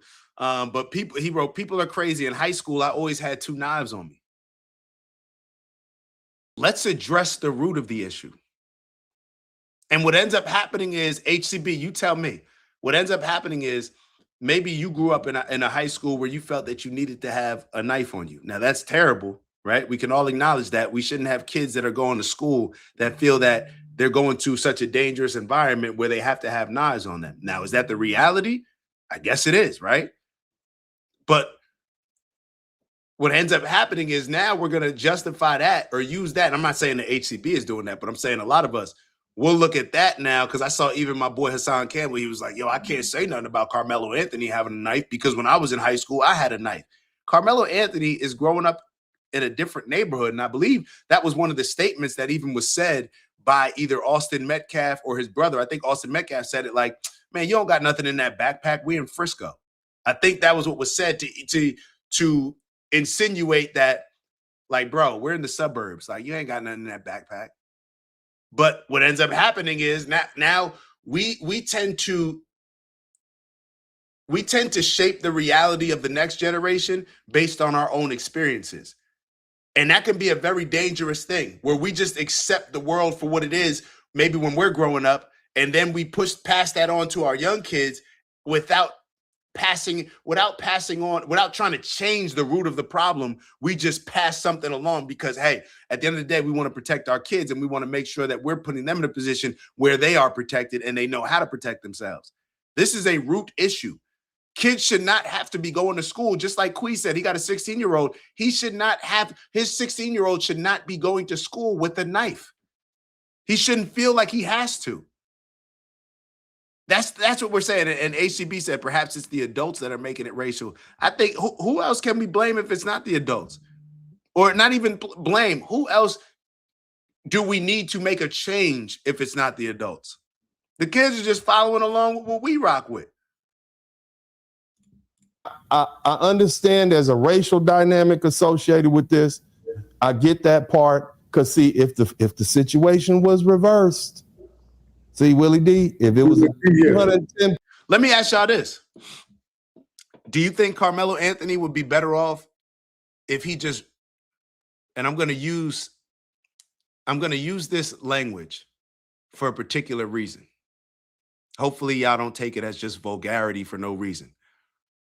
Would Carmelo Anthony have been better off if he just ran like a bitch? Right? Because that's what you would get called, right? That's what we call people who run, right? Do you think Carmelo Anthony wished that he ran like a little bitch? And that's the problem with our culture. We reward the person that crashes out. Now, when somebody says you ain't got nothing in your backpack, now you feel like you got something to prove. You got all these people now looking around like, what you gonna do? What you gonna do? And then when we become adults in our 50s, 60s, some of us, hopefully, we get to a point where we're like, yo, I'm just walking away. Matter of fact, not only walk away, I will run away to avoid a situation because I'm not going to allow you to trick me into spending the rest of my life in jail. Maybe that should be the culture. Go tell the teacher, go run. If you feel that you're maybe, and this is what goes back to the stand your ground. Nah, get rid of that. You have an obligation now to avoid this situation. Did you try to run? And now think about this. I got to also be realistic. I just saw a recent situation where this Asian store owner, I don't know the particulars of it, and I don't think anybody knows the particulars of it because based on what I heard, the only witnesses are the store owners or their people. So now you had that black kid running out of the store and getting shot in the back or something like that. So we have to be realistic with all of these situations and call them out, not just based on a race-based situation, but calling out it from a foundational standpoint to set a precedent that this is not okay. This is against the law. So where now people are just looking at these situations just based on their bias and determining what's right, what's wrong. And they can always point out one situation and be like, well, what about that person? How were they able to shoot this person? How was Kyle Rittenhouse able to? And we don't necessarily know all the details. And a lot of the details that we're given are based on these news platforms that are only giving us certain details that are skewed based on what audience they need to appease. You get what I'm saying? I just... Queez, great point. All the tough guys I knew are dead or in jail. Yo, now it's like there's been even certain situations in the past couple of years, even like with my parents, when my parents were with me, where it's like, yo, I just got into an argument with somebody. Like, why am I even getting into an argument with somebody? Now my dad's there. My dad's, obviously older, and now he feels like, and I'm like, yo, how dumb of that? How dumb of me to put myself in this position, get into an argument with somebody where my parents are here. Like, this is stupid. This is stupid. You're an idiot. And right afterwards, I'm feeling like an idiot because I'm like, yo, what was I even thinking? But a lot of times when we react with what's natural. And what becomes natural is a lot of the times of what we've seen our entire lives, of what we've been taught maybe our entire lives, or what we've embraced as this is how you handle this type of situation, right? Just like if you're in sports, if you're in a football game, you're not thinking, okay, I'm going to step with this right foot. If the tackler comes, I'm going to press R and make this juke. You're just responding. What has become natural for us, the way to respond is the problem. We need a reset, and a reset is going to be very difficult. It may be simple, but it's very difficult. Pound black boy. We wouldn't be here. Yeah, I mean, we might have been here, but it wouldn't be this controversial. I'm with you on that. If the situation was reversed, we wouldn't even be. And I disagree, Critical. I disagree, Critical. At the end of the day, none of this matters. We know right from wrong. No, we don't know right from wrong. We clearly do not know right from wrong. It plays out in every situation. If we knew right from wrong, we wouldn't be moving like this. At least not at these. We wouldn't be responding to it like this. We definitely do not know right from wrong. We don't. We've had this conversation so many times. How many times? Matter of fact, we've had it, I think, between us where we've had a conversation based on, well, is it murder to defend yourself? Is it right to defend? We don't know what's right and wrong.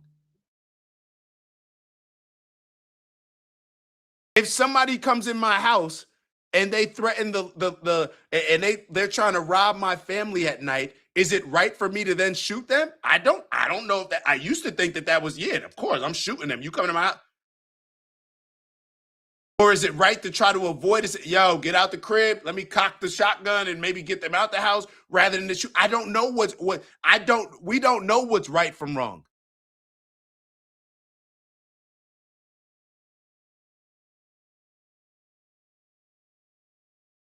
We don't know.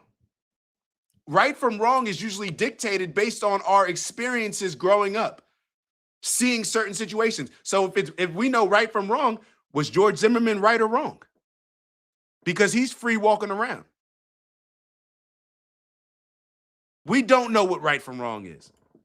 Our right from wrong is usually shaped by the information that we consume and the people that we're around. So a right from wrong, do you think that the people that watch Fox News are going to have the same understanding of what's right and wrong compared to the people that watch MS Now?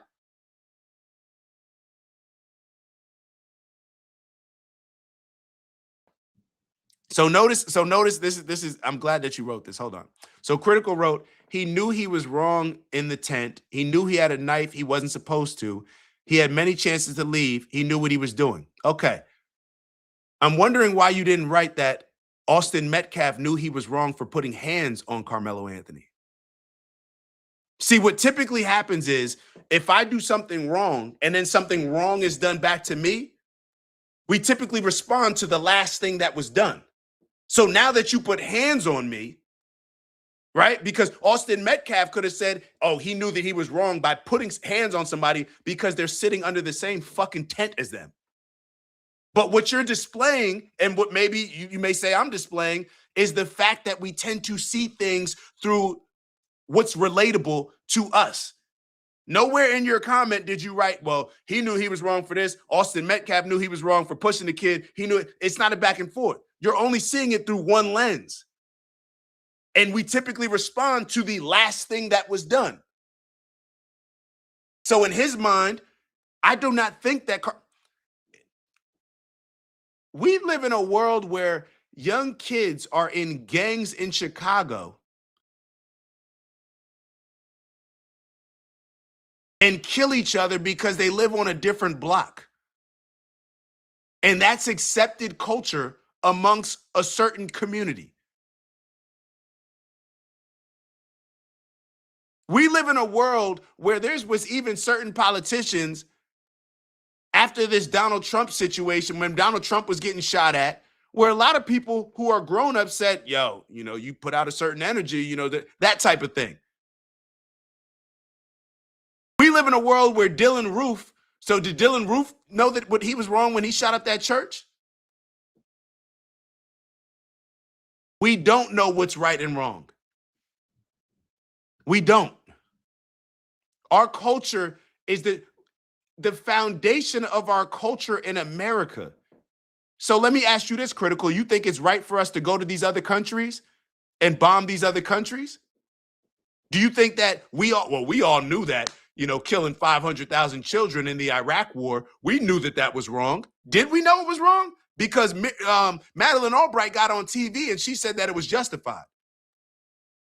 When our young kids go and enlist in an American military, in the American army, when you know what comes with that, killing a whole bunch of innocent people while you have that Christian cross on your neck, do you know that that's wrong?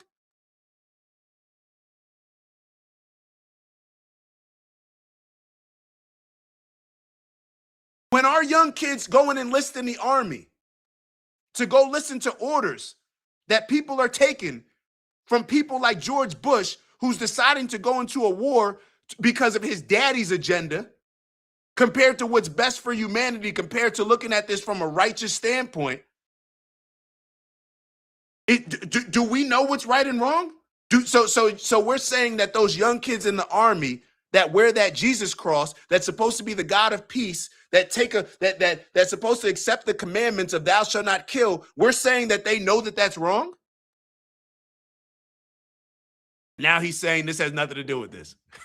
Whenever you make a point, now I'm straw man.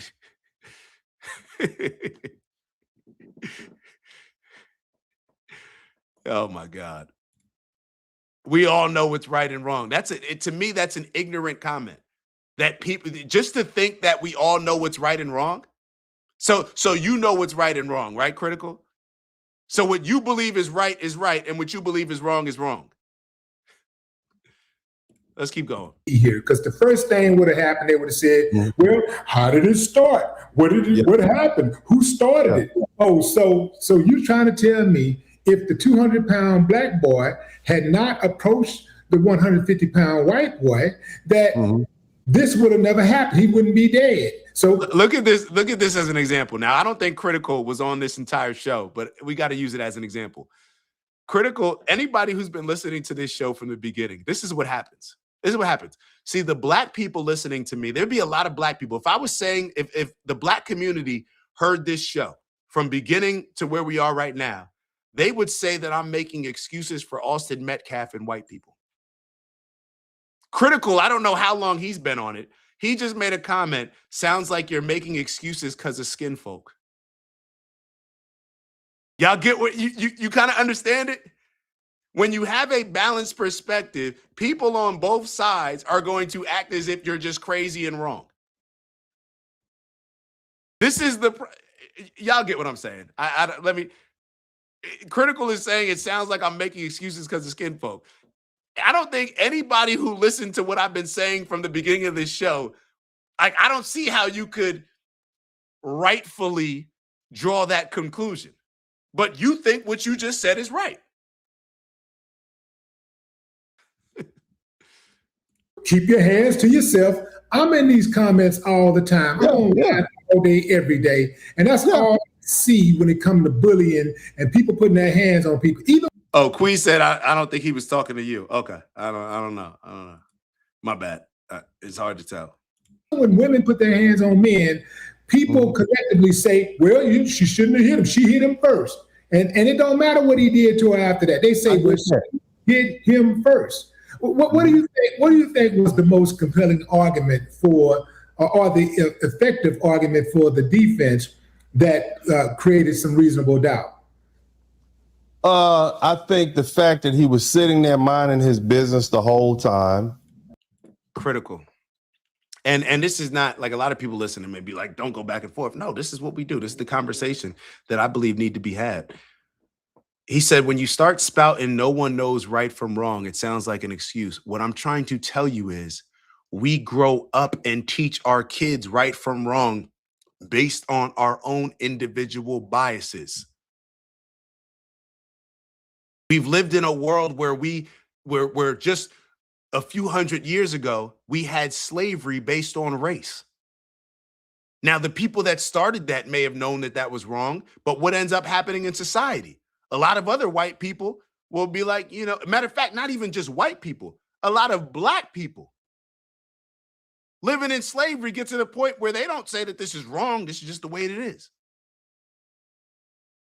What I'm saying is that experience can dictate our bias in how we see the world. And when we pass down lessons to our kids in the next generation, right and wrong is usually dictated based on those things. For some reason that we don't seem to be on the same page with that. If we all knew right from wrong, why are we here? Look at what Jasmine Crockett is saying on TV. I disagree with what Jasmine Crockett is saying. I disagree. And I also understand that Jasmine Crockett, she's saying what she's saying because it appeals to a lot of other black people that thinks what she's saying is right. I think it's wrong. Which one's right? Which one's wrong? That they were able to prove that Austin. We dictate what's right and wrong based on our emotions in every aspect of life. It's not based on our logic. That's why when we purchase something as a salesperson, the first lesson that I learned in sales, people buy on emotion, not logic. They rationalize their emotion with logic, which is what a lot of people are doing in this case. They've made their decision based on emotion. This is where I stand. And then they'll try to rationalize everything else based on using logic, but usually just certain aspects of the logic to justify that point. All right, I'm done with it. Metcalf put hands on him first. That he was invited there by the friend who, denounced him as a friend. And that's another thing. And I don't want to get off on a tangent. Yeah. It seems to me, and I know they had 21 witnesses. I get that, or 20 witnesses. But it seems to me like people are trying to distance themselves from Carmelo Anthony. And the reason that they're trying to do that is because in that community, they all have to live there. Okay. Mm-hmm. The judges got to live there.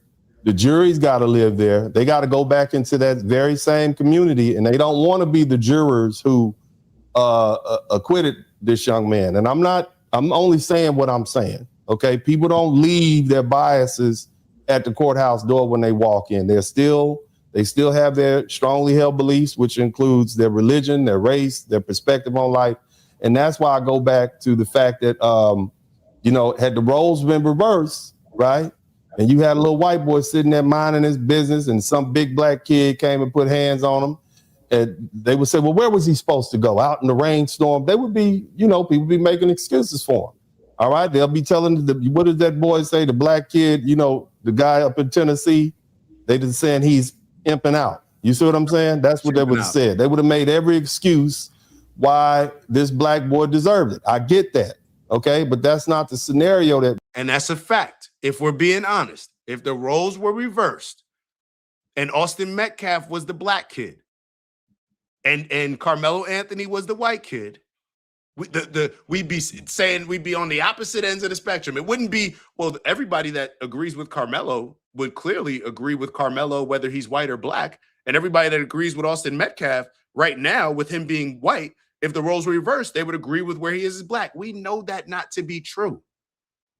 We know that is not to be true. We'd have black people, if Austin Metcalf was black and Austin Metcalf was the guy that was killed, we have majority of black people saying, no, that needs to be the death penalty. That's a cold-blooded killing. How could this kid bring a knife to a track meet? Even he shouldn't have been in the tent. He shouldn't have been in the tent. Then you'd have white people saying, well, what did that black kid do? What did that black kid do? Just because you're underneath a tent doesn't give that black kid the right to push him. And he was pushed. He was fearful of his life. So therefore, the law is what the law is. Stand your ground. That's what would happen. So us just being realistic about this means that, there is no right and wrong. There's just us making emotionally decisions based on who and what we relate to. And in order for us to fix this situation, we have to move beyond that way of thinking, or we'll just always be in the same position. We have here. You don't get the benefit of the doubt if you're a black person in America. And that has a lot to do with the racial caste system. And we can go into 400 or 500 years of history and science and religion and how it's. And see, this is where critical, bro. I'm going to ask you a question. Do you think that your bias is impacting a lot of your thoughts? Because I think, to me, you're a prime example, just like a lot of us, of how your bias is impacting your thoughts. You just said that if Metcalf was the stabber, he would get the death sentence. You mean like Kyle Rittenhouse got the death sentence? Like George Zimmerman got the death sentence? Like a lot of these other situations that we clearly see play out where there's a white or brown or a Spanish, whatever, person killing a black person. Like, you can't just say that and think that everybody's just going to accept it as true. And I don't think that you should accept that as true in your mind. If Metcalf was the stabber, he would get the death sentence. This is the problem. You have people on both sides that just formulate their opinions, formulate what's right and wrong, formulate what would happen solely based on race. Solely based on race. And you're right, Rittenhouse is not even close to this. Rittenhouse may not be close to this. Rittenhouse may not be close to this. But what situation is? What situation is? Matter of fact, I'll hold you accountable. You just said that the Rittenhouse situation is not close to this. So then why don't you give me a situation where there was the same situation with a Carmelo Anthony, with a black kid getting stabbed by a white kid, and you bring up that example, because you didn't bring up an example in your point. You just made the comment, let me go back. If Metcalf was the stabber, he would get the death sentence. Now, let's say that you 100% believe that. I don't think most black people would agree with that. And that just goes to show the polarizing difference between when you say that everybody knows what's right and wrong. No. Critical, were you at the forefront standing up against George Zimmerman? Were you calling for George Zimmerman to get the death sentence? Be honest, were you? How you answer this question will impact how a lot of us look at you. Were you at protests standing up against George Zimmerman getting acquitted? Been used to castigate black people in our image. I get that, okay? But in this particular situation, man, you know, and that goes to a larger thing that black people are often vilified for defending themselves. And I'm gonna say that, but that's just true. But the bottom line in this particular case, when we just sterilize this and we look at the law, when we just look at the law, where was the deadly force justified in this altercation? If you were sitting on that jury, what would be the single biggest? I don't know if y'all just peeped. What he just said is where I currently stand on this, with the limited information that we all have, but the limited information that I have. Where was the deadly force justified? Now, he asked the question, and then Willie D doesn't even respond to the question. He asked something totally different. That's what we typically do. He doesn't want to respond to the question. He just wants to move the conversation to a place that more aligns with the narrative that he's trying to push. Look at the law. Where was the deadly force justified in this altercation? If you were sitting on that jury, what would be the single biggest question you still want answered before reaching a verdict? Listen to this. Listen to this. If I was sitting on the jury, I'm going to read the jury charges. I want to know, because if you don't tell me, well, what I really want to know is the difference between manslaughter and murder, because I'm gonna be hurt putting this boy in jail for 20 years. And if there's any way I can, manslaughter, is that available? But then when I look at the actual charge, I'm gonna say, well, where was the need for deadly force? And so you slide right back into murder. Did either side make a mistake in your opinion that could have swayed the jury? Yeah, let me actually. So consider this. If we are just going to be on polarizing sides, right? Polarizing opposing sides of this conversation, and if we're just going to be, black people, we for black people, white people, we for white people. If we're just going to look at it like that, which I think we have. Hold on. Let me try to explain this. I think that all these times that we talk about how polarized and how divided our country is, we got two main political parties. Everything is two. Everything is us versus them, this versus that side versus an extreme version of the other side, which makes that side more extreme. This side. We know that we live in this world, or we live in this country like this. Let's just focus on this country for now. And I think it's a global issue, but let's just focus on this country. If we accept that, then we do also understand that we have to accept exactly what we're seeing. If all black people are going to have bias and be for black people, and all white people are going to have bias and be for white people, then when you look at this country and it being made up of the majority of who? White people, then clearly more of these situations are going to go what we would consider in a favorable way towards white people. It's just is what it is. Right? The democracy, right? Everybody gets one vote. So if there's more of one particular group, then isn't this just common sense? So therefore, regardless of, we have to get to a point where we're not looking at past situations to justify current situations. And if we don't get to that point, we will always be in this position that we're in right now. We have to figure out a way to where nobody feels the need to get their get back. It's almost when you look at these street gangs, right? You look at these street gangs, or you look at Game of Thrones, where this family's killing this family. It has to get to a point where the last person that was violated, or the group that feels like they've been violated more, has to just accept, yo, it's a clean slate. And the other group has to accept that it's a clean slate. And how are we moving forward? Because other than that, we're only going to land in this exact place. This is exactly how these powers that be, they know that we're going to be in this position. There's no other alternative. There is absolutely no alternative. If black people just going to rock with black people, white people just going to rock with white people, then obviously the favor goes in who has the numbers, who has the power, who has the advantage, who has the leverage, right? So do we want to fix the problem or not?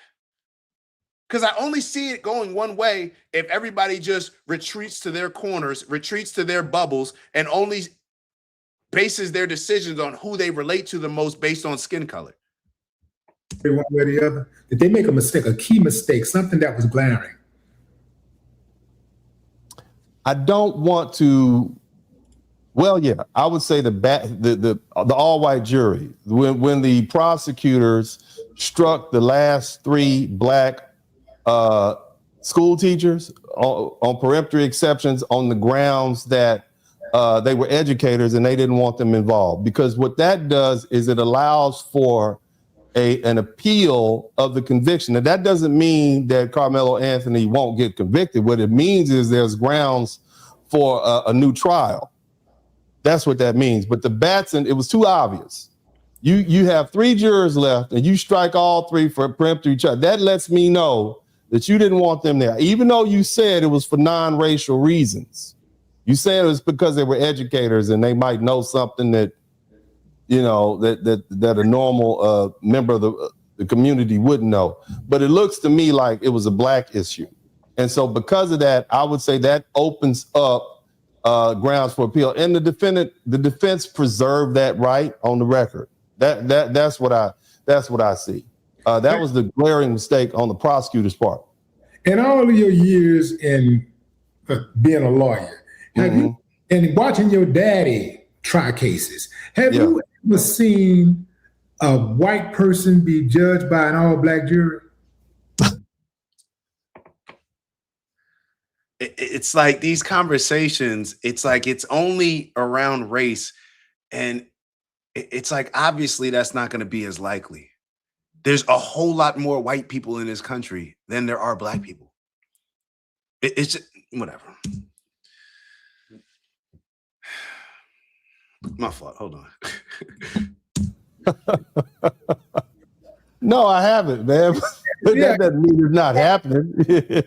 I'm just saying, like, I just believe that, you know, if you look. So move to Africa, bro.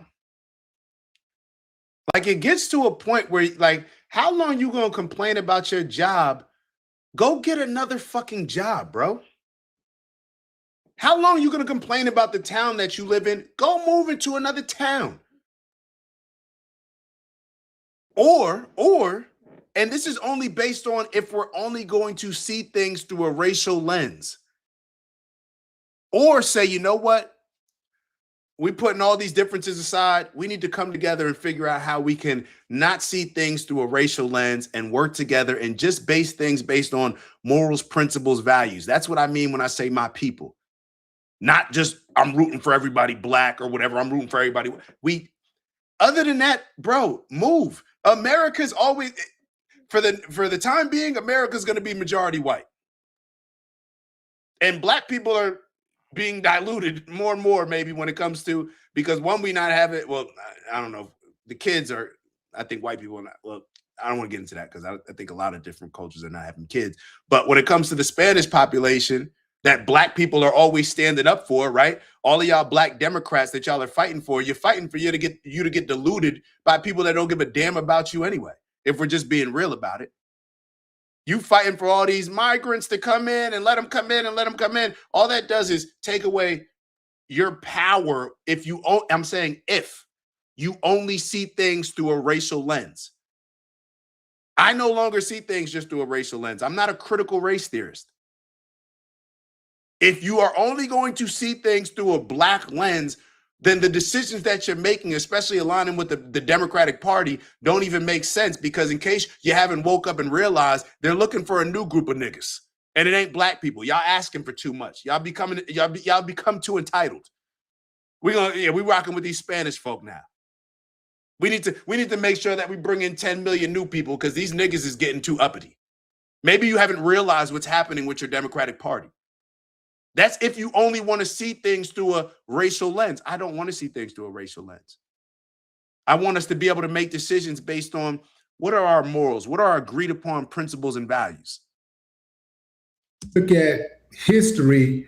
If you look at history, throughout history, all white jurors have proven themselves mostly to be incapable of giving a black person a fair shot. You know, almost 100% of the time, they are going to ride for the white person, whether that white person is a victim or a defendant. You can't have fair in a society that is based on race. There is no fair. Everybody has bias. Are we trying to act like that we don't all have bias? I have bias. And they largely dictate how I feel about a lot of things. Y'all saw them when Jasmine Crockett came on. It's hard for Jasmine Crockett. Now, even me acknowledging that I have bias and trying to be more logical, right? I still understand that my bias, it's something to overcome. It challenges me to see Jasmine Crockett and hear her say anything, regardless of what it is, and to align with it. It really does. I have to fight beyond that. But we have to acknowledge that everybody's biased. They are going to, yeah. I'm gonna have to push back. I'm gonna go ahead and finish. I'm gonna push back on you. Go ahead. I'm gonna push back. Okay. My dad and I had a case in Dallas, and it was an all-white jury. And our client, and I don't like criminal cases. Let me just tell y'all, everybody do not call me if you've been involved in a criminal matter. I don't like them. I have a disdain for them, largely because I watched my dad go in and out of court for years. And I just don't like the cases. I don't want to deal with it. And I just don't like dealing with the criminal justice system, whether it's the defendant or the prosecutor, because I already know if I'm a prosecutor, I'm going to try to put everybody in prison. And if I'm a defendant, I'm not going to like the fact that I have to defend people that I don't like. I'm just saying, and I know everybody has a right to a defense. I get that. But my dad and I had an all-white jury in Dallas, and they acquitted our client. And it was some really horrendous issues. Basically, it was county court. Dallas has had to be probably 2006 or 2007. A gentleman had been accused of assaulting his former wife. So she came over to pick up her last alimony check, and he gave it to her and put it in her hand. And he said, the judge said that's the last one. So she kept banging on the door, throwing rocks at the door. So he opened up the door and said, "Hey, get away from here." And so what she ended up doing is trying to rush in. So he pushed her out, closed the door, and she immediately called the police on him, saying that he was the one who hit her and assaulted. And of course, if that happens, the police gonna just arrest you, put you in jail, and they'll let the judge sort it out. But we were able to prove with this all-white jury that our client was innocent. The ex-wife had ended up calling, trying to make an insurance claim and all sorts of stuff and recording. And so we were able to prove that. We had another case here in Harris County, and our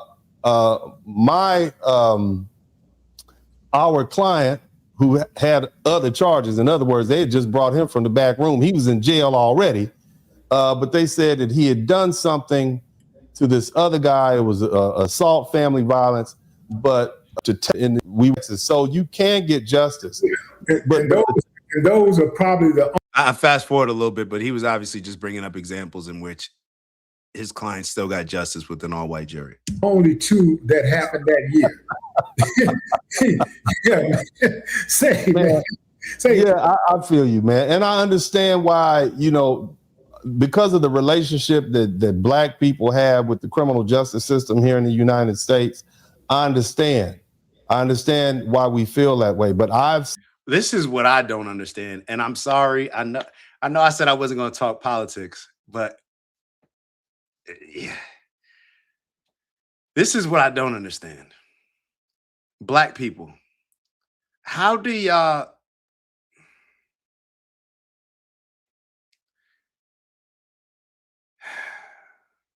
all right, let me rephrase this. I'm just going to use this as an example of how we can all get bamboozled. Let me start with myself first. I was bamboozled, let's say, voting for Donald Trump this election because I voted for him to do certain things that he may be doing, some of them. But ultimately, where I thought that I was most nervous about voting for him, or I understood the risk that I was taking voting for him, was him supporting blindly Israel and the Zionist behavior of everything that they're doing in that region, which I think is just disgusting behavior when it comes to Lebanon, when it comes to Palestinians, when it comes to a lot of the things, even with Iran. So let me take that shot first, right? Let me take that on the chin first. Now, Black people will complain about the criminal justice system, but then vote for Joe Biden, somebody whose criminal justice policies have destroyed us and shaped us in a particular light worse than anything else. You'll vote for Hillary Clinton, who called Black people super predators, which clearly it creates a narrative and a bias to white people of how Black people are behaving. You've heard how Joe Biden spoke about Black people before when he was pushing this crime bill, when your boy Bill Clinton was the one that pushed it through, who we've accepted as this cool. They used to call Bill Clinton like the first Black president. He had an office in Harlem. He's the cool white boy. Yeah, he plays the saxophone. Black people loved him. It's like we complain on one end, but then the very group that we vote for is the group that created, maybe in the biggest way when it comes to just a policy with this crime bill. Somebody who voted for Joe Biden, tell me what other policy destroyed Black families more than this crime bill that was pushed by Biden and passed by I believe it was passed by Bill Clinton. And don't even answer it, because I don't think you can. If you want to try to answer it, cool. The point that I'm trying to make is if we live in this polarized society, we're going to get bamboozled. These two groups in this system that they've created, this two-party system that they've created, they work together because they all serve the same master at the top.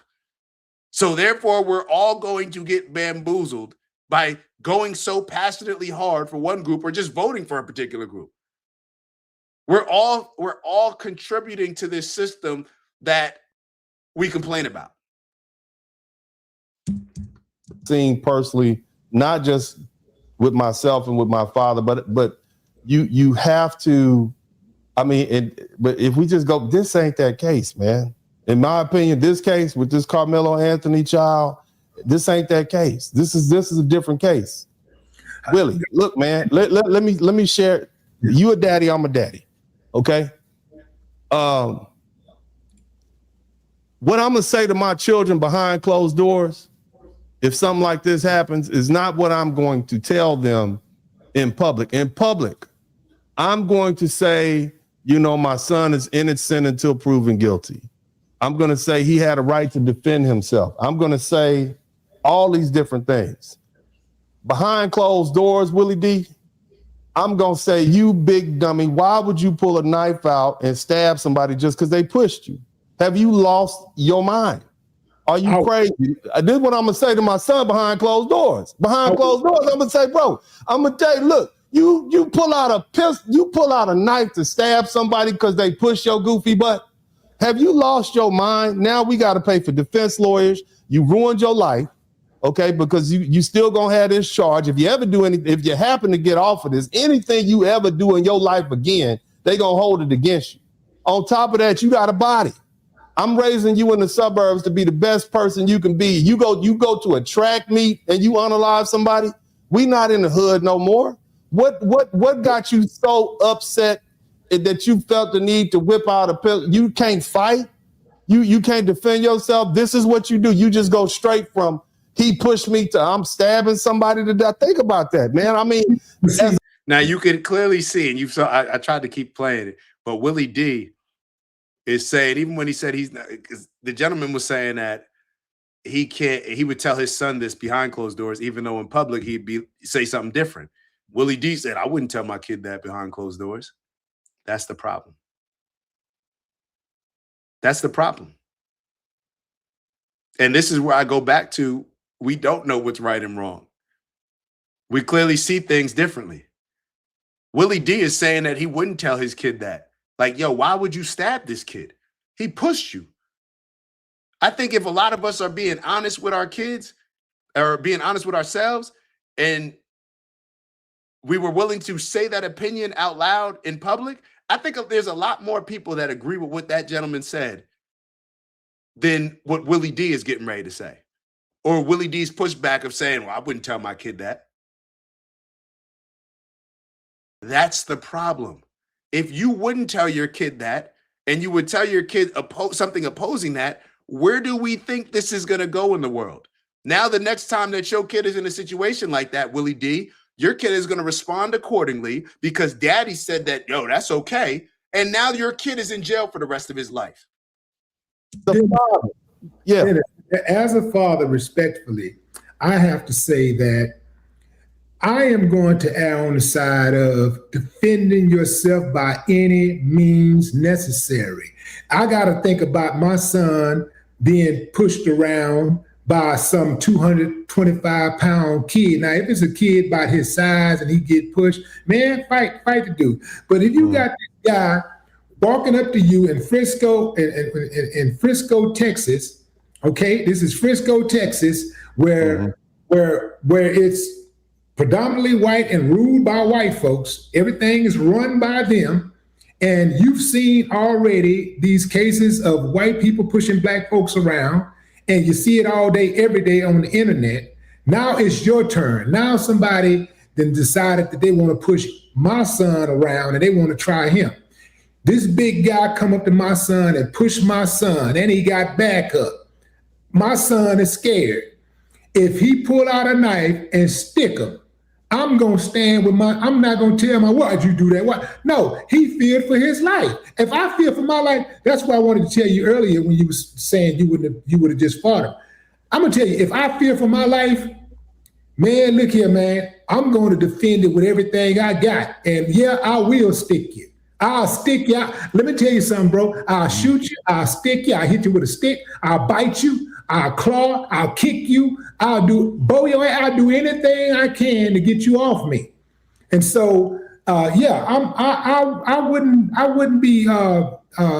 admonish my son for doing that. Like I would hate that he took those measures. He had to take that type of drastic measure. I'd hate that he had to take a life, and he got that on his mind. He got that on his record. I hate the fact that he's have to go through all of this stuff, and he putting us through it also. But I'd have to be understanding that he feared for his life.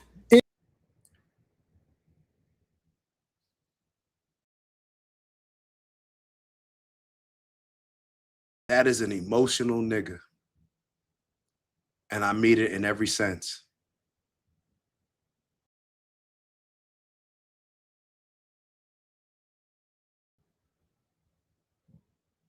That's scary. And you know the sad part about that is that's going to raise our kids to end up in the exact position that Carmelo Anthony's in. because you think you got to be emotional and a tough guy and you respond by any means necessary. Bro, he got pushed at a track meet. And what's so funny about it is people like Willie D, those are the people that claim that the justice system is the most racist, right? That white people, they just out for black people. If that's the case, wouldn't you be more inclined to tell your kid, yo, I know that they may have, put your hands on you, but you need to avoid that situation because if you don't, A, B, C, and D.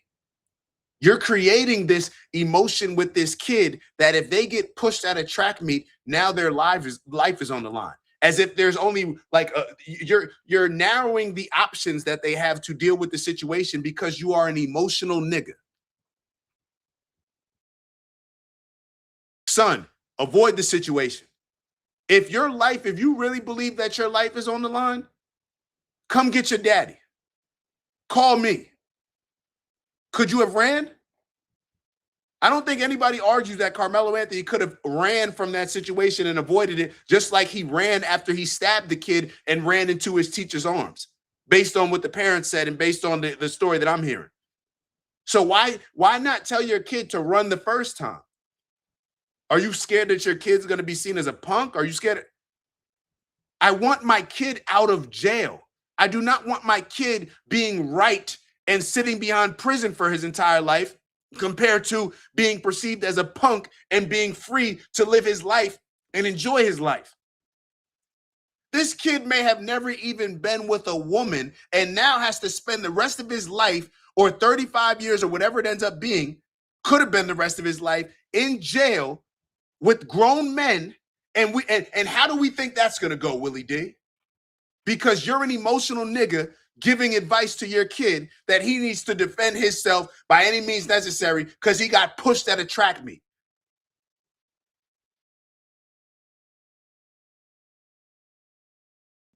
This is ridiculous, bro. He's creating a narrative in his kid's mind. Anybody put hands on you, we've been dealing with this, black folk, we've been dealing with this for a while. We've been dealing with this for a while. So any white man that put his hands on you, you teach that white man a lesson. Who do we think this lesson is being taught to right now? Yeah, you may have taught a lesson to, let's say, Austin Metcalf and his twin brother and his dad and his family that's still, okay, you taught a lesson. How do you feel as a father? Isn't your number one priority to protect your children? To protect your child? You emotional nigga.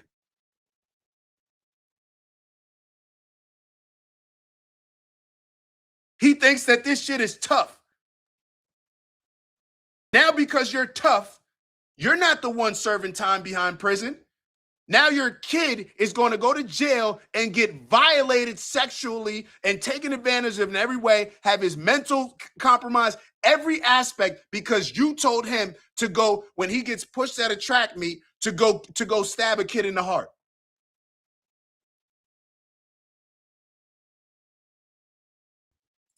And if he fear for his life and he take a drastic measure like stabbing somebody, I'd have to be understanding of that.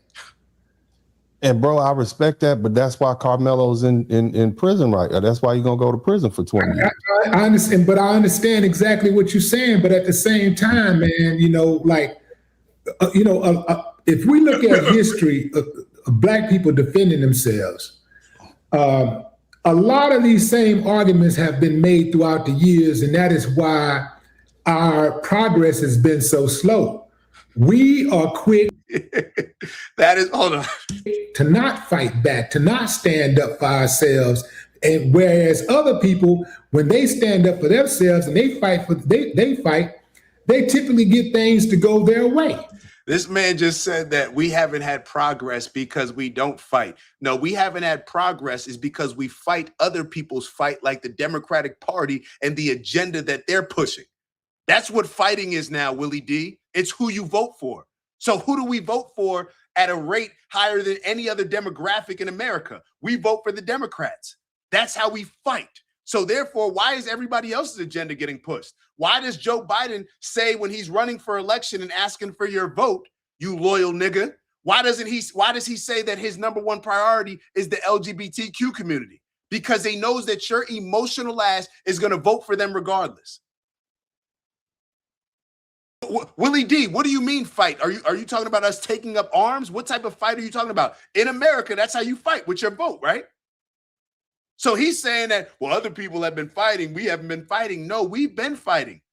And we've been very committed to one group and fighting their fight. We've been pawns in this.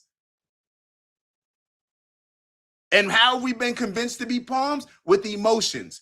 They're going to tell you, Donald Trump going to have you in chains and shackles. What was Taraji P. Henson doing at the BET Awards? All these people emotionally getting us engaged in something. We got mad at Ice Cube because he put together a plan. Joe Biden and Kamala Harris didn't want to meet with him. We got mad at him when Trump decided to meet with him. Black men, like, let's take a step back. On any team, when they have the lack of success, you look at the Knicks game with the Spurs. Did we look at the bench player who never got in the game and say, damn, that's the reason why the Spurs gave up that 29-point lead? Or do we look at De'Aaron Fox, the coach, Victor Wembanyama? You look at the best player, the point guard who's supposed to be the leader of the team, and the coach who's obviously the leader of the team. So when we look at black people in America, and if we're making all these complaints about how black people were at the bottom of society, at the bottom of this, who do we have to blame?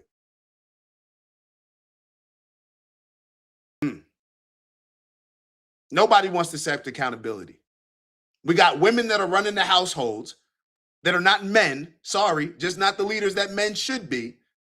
So we got women running the households, and all they're doing is pushing for these emotional entitlement that black people receive and making complaints, very emotional, maybe like other groups of women are if certain situations happen. Where are the logical men? Where's the logical male leadership? Where is it? It's in the rappers. It's in the entertainers. It's in Al Sharpton. It's in Barack Obama, who's going to take a fake sip of water to convince black people in Flint, Michigan that their poisoned water is safe for drinking.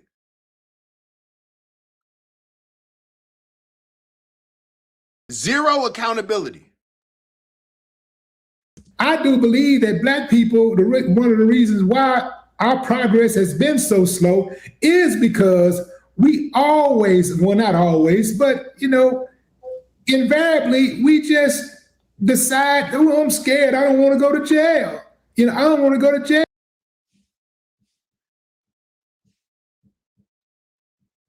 All that heroism and that fake tough shit will have you, matter of fact, won't even have you, because you're being the fake tough guy, Willie D. Because if you were really standing on that shit, then you would treat Carmelo Anthony just like your kid. And why don't you go down to Texas? Why don't you go pull up and address some of these situations yourself? You feel me?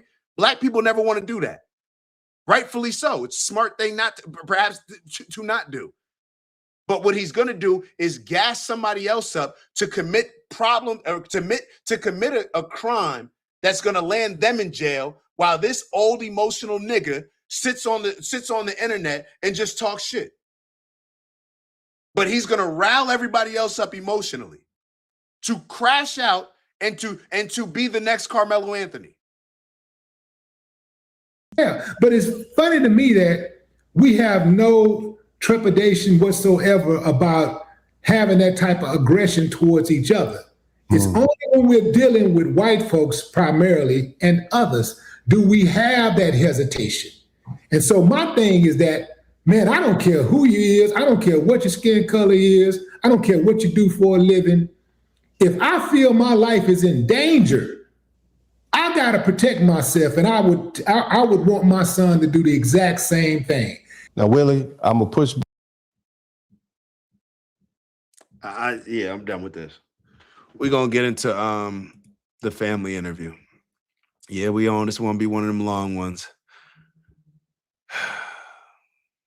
It's just sad.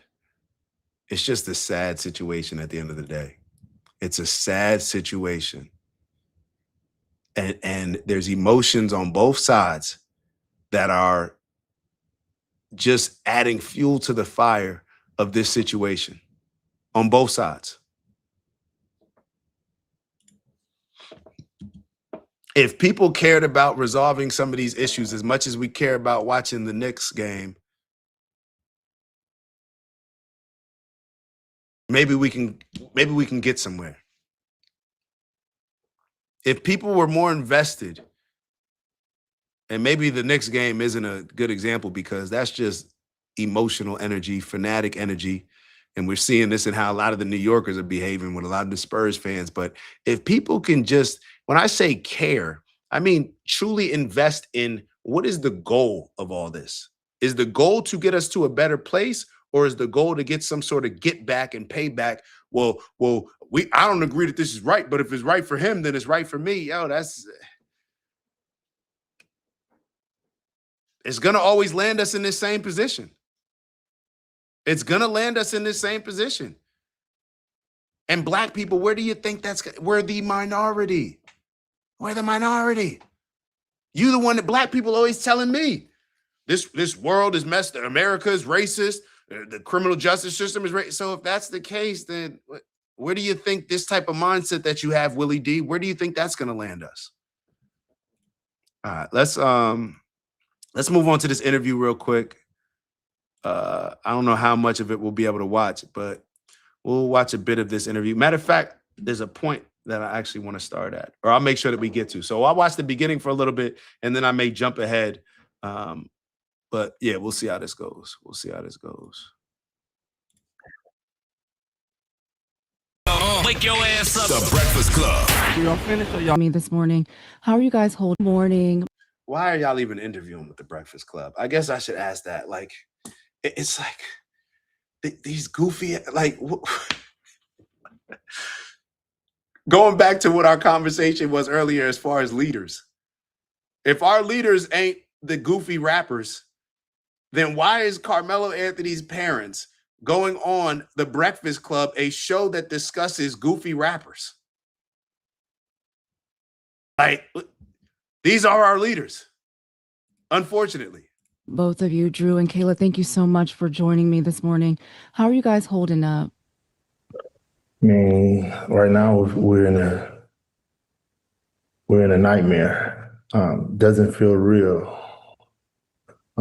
We've been up all night, crying, praying, waiting for family to come in. We have some family who has made it. We just right now lost words, waiting for him to give us a call as soon as possible. So you haven't heard from him just yet? We heard from him yesterday. He has actually suffered from seizures, so we actually have to bring his medicine to the courthouse. So we're waiting for them to give us instruction to get there.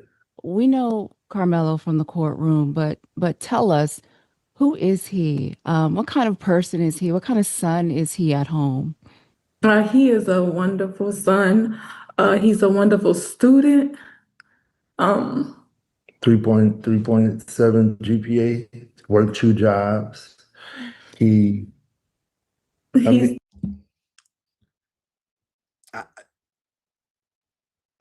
I hesitate to fast forward through this part, but it's like, what do you expect the parent to say about a kid? You know what I mean? Like, we get what's going on here.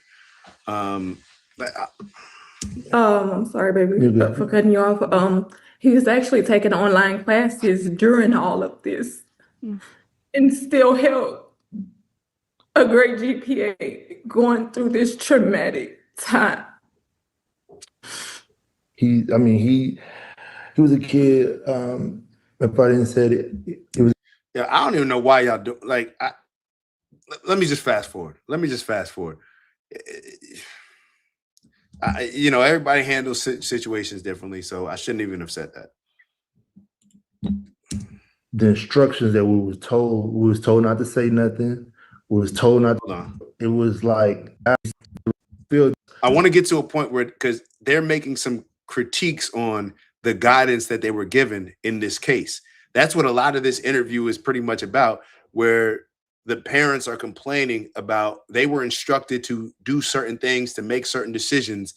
One being, all of the black people that they consulted with told them that they needed to hire a white attorney. which is like why it's like why all this. Don't you see where the racial stuff is just why not just hire the best attorney?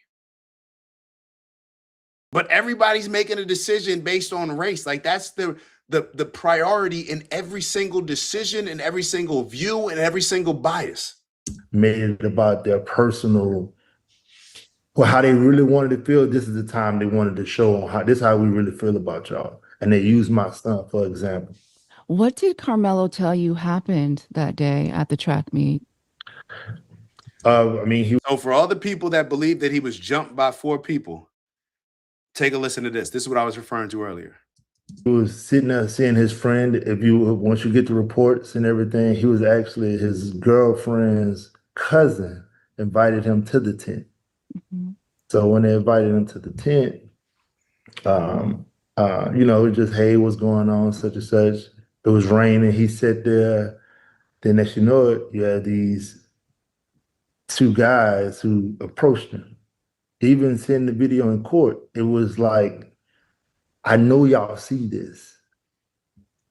I know. I want to be very clear. Tell us what's on the video. That's the whole point of this interview. If there's something on the video that clearly explains what you're saying, I know y'all see this, tell us what's on the video. We haven't seen the video. 2 guys who approached him. Even seeing the video in court, it was like, I know y'all see this. I know y'all see this. And we got comfortable with the instructions that we was told. We was told not to say nothing. We was told not to do this. So we did everything we did. We followed all instructions and we were told, hey, don't do this, don't do this, don't do this, don't do this. Hey, don't talk to this person. Don't talk to this person. It was all this. And look what happened to my son. It sounds like you wish you had talked more, that you had said more, that you had got your story out more. I call myself trying, sometimes you could do the right thing, but it could be the wrong thing. Did Carmelo want to get his story out more to the public as well? He was trying to listen. He was trying to listen to what he was being advised. Mm-hmm.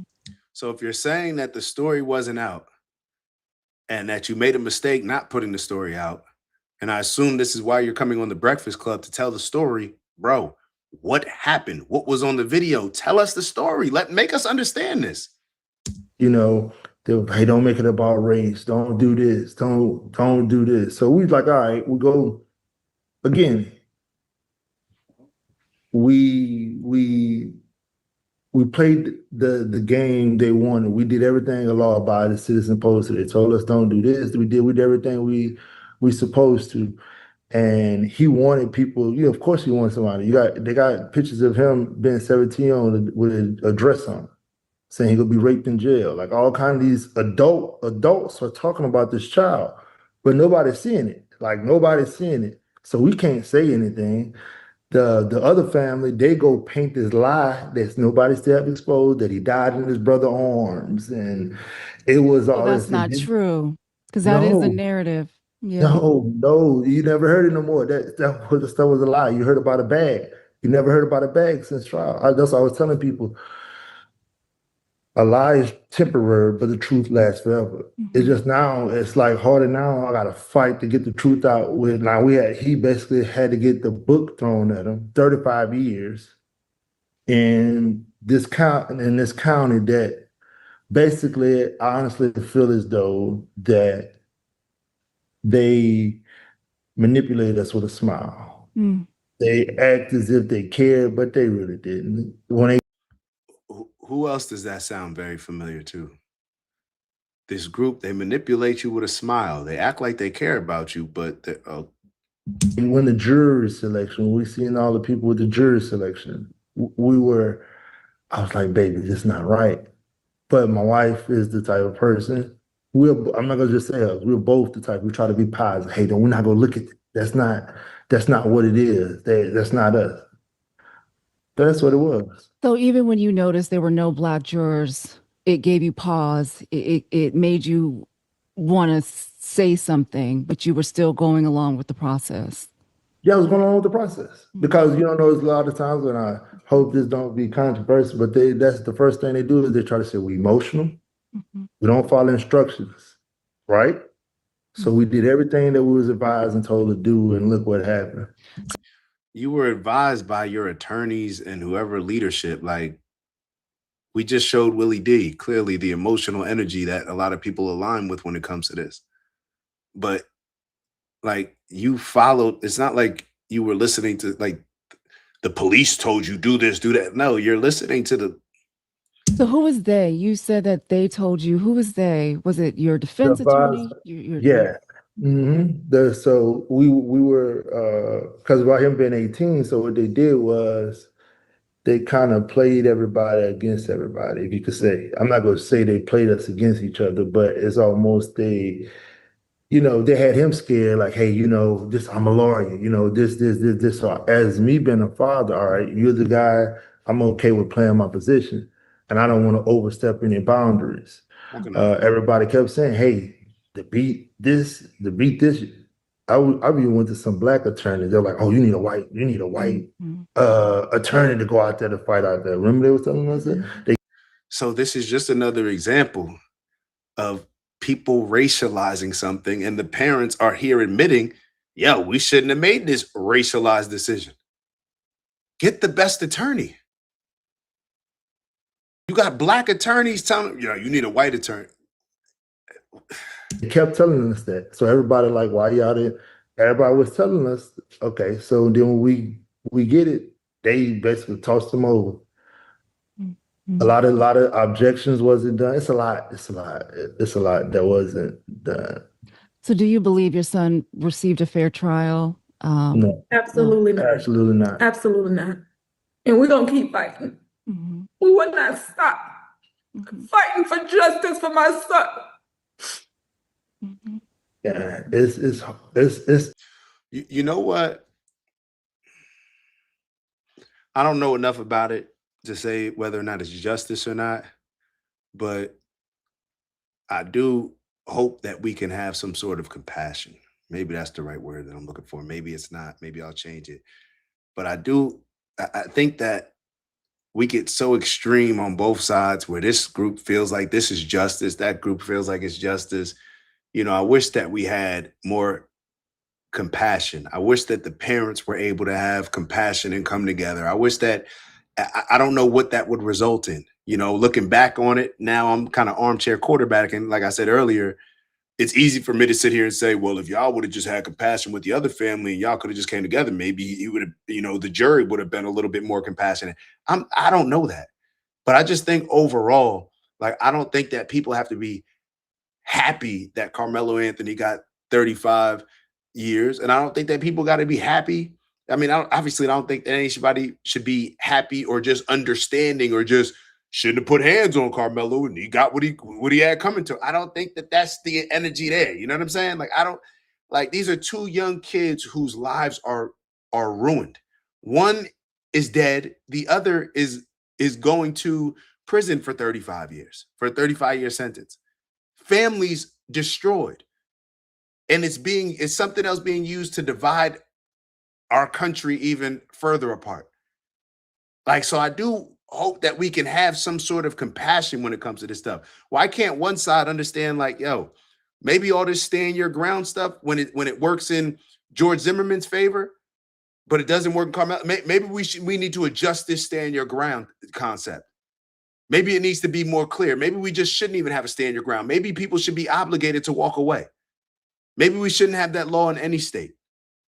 Like, I just have some compassion and understanding, some empathy for the entire situation rather than just picking a side to villainize the other side and to only have empathy and sympathy for my side. Like, we're not going to get anywhere like that. And I don't know how many of these incidents need to happen for us to realize that. It's hard for us right now, and I've had my moments. And we want our children to do better, right? We look at our YNs. This wasn't a YN. So what we gonna do about this not YN? We can make more YNs. Now you got a kid, like I just told you, everything that we're telling you right now is verified. 2 jobs with the I don't know how I feel about what he just said. He was saying like this was not a YN. So if Carmelo was a YN, then it would be viewed differently maybe by him. But even from an understanding of this is something that we've talked about before, and I can actually recall it when I'm talking about a lot of our. I remember having a conversation about Black women and how you can't tell the difference between a Black educated woman and a Black woman from the hood. You can't tell the difference. And I think it's the same thing with like the Black culture and what the overwhelming aspect of Black culture is so dominant that it impacts not only Black kids that grow up, let's say in the hood, but it impacts Black kids that grow up in the suburbs. It may even impact a lot of the white kids that grow up in the suburbs.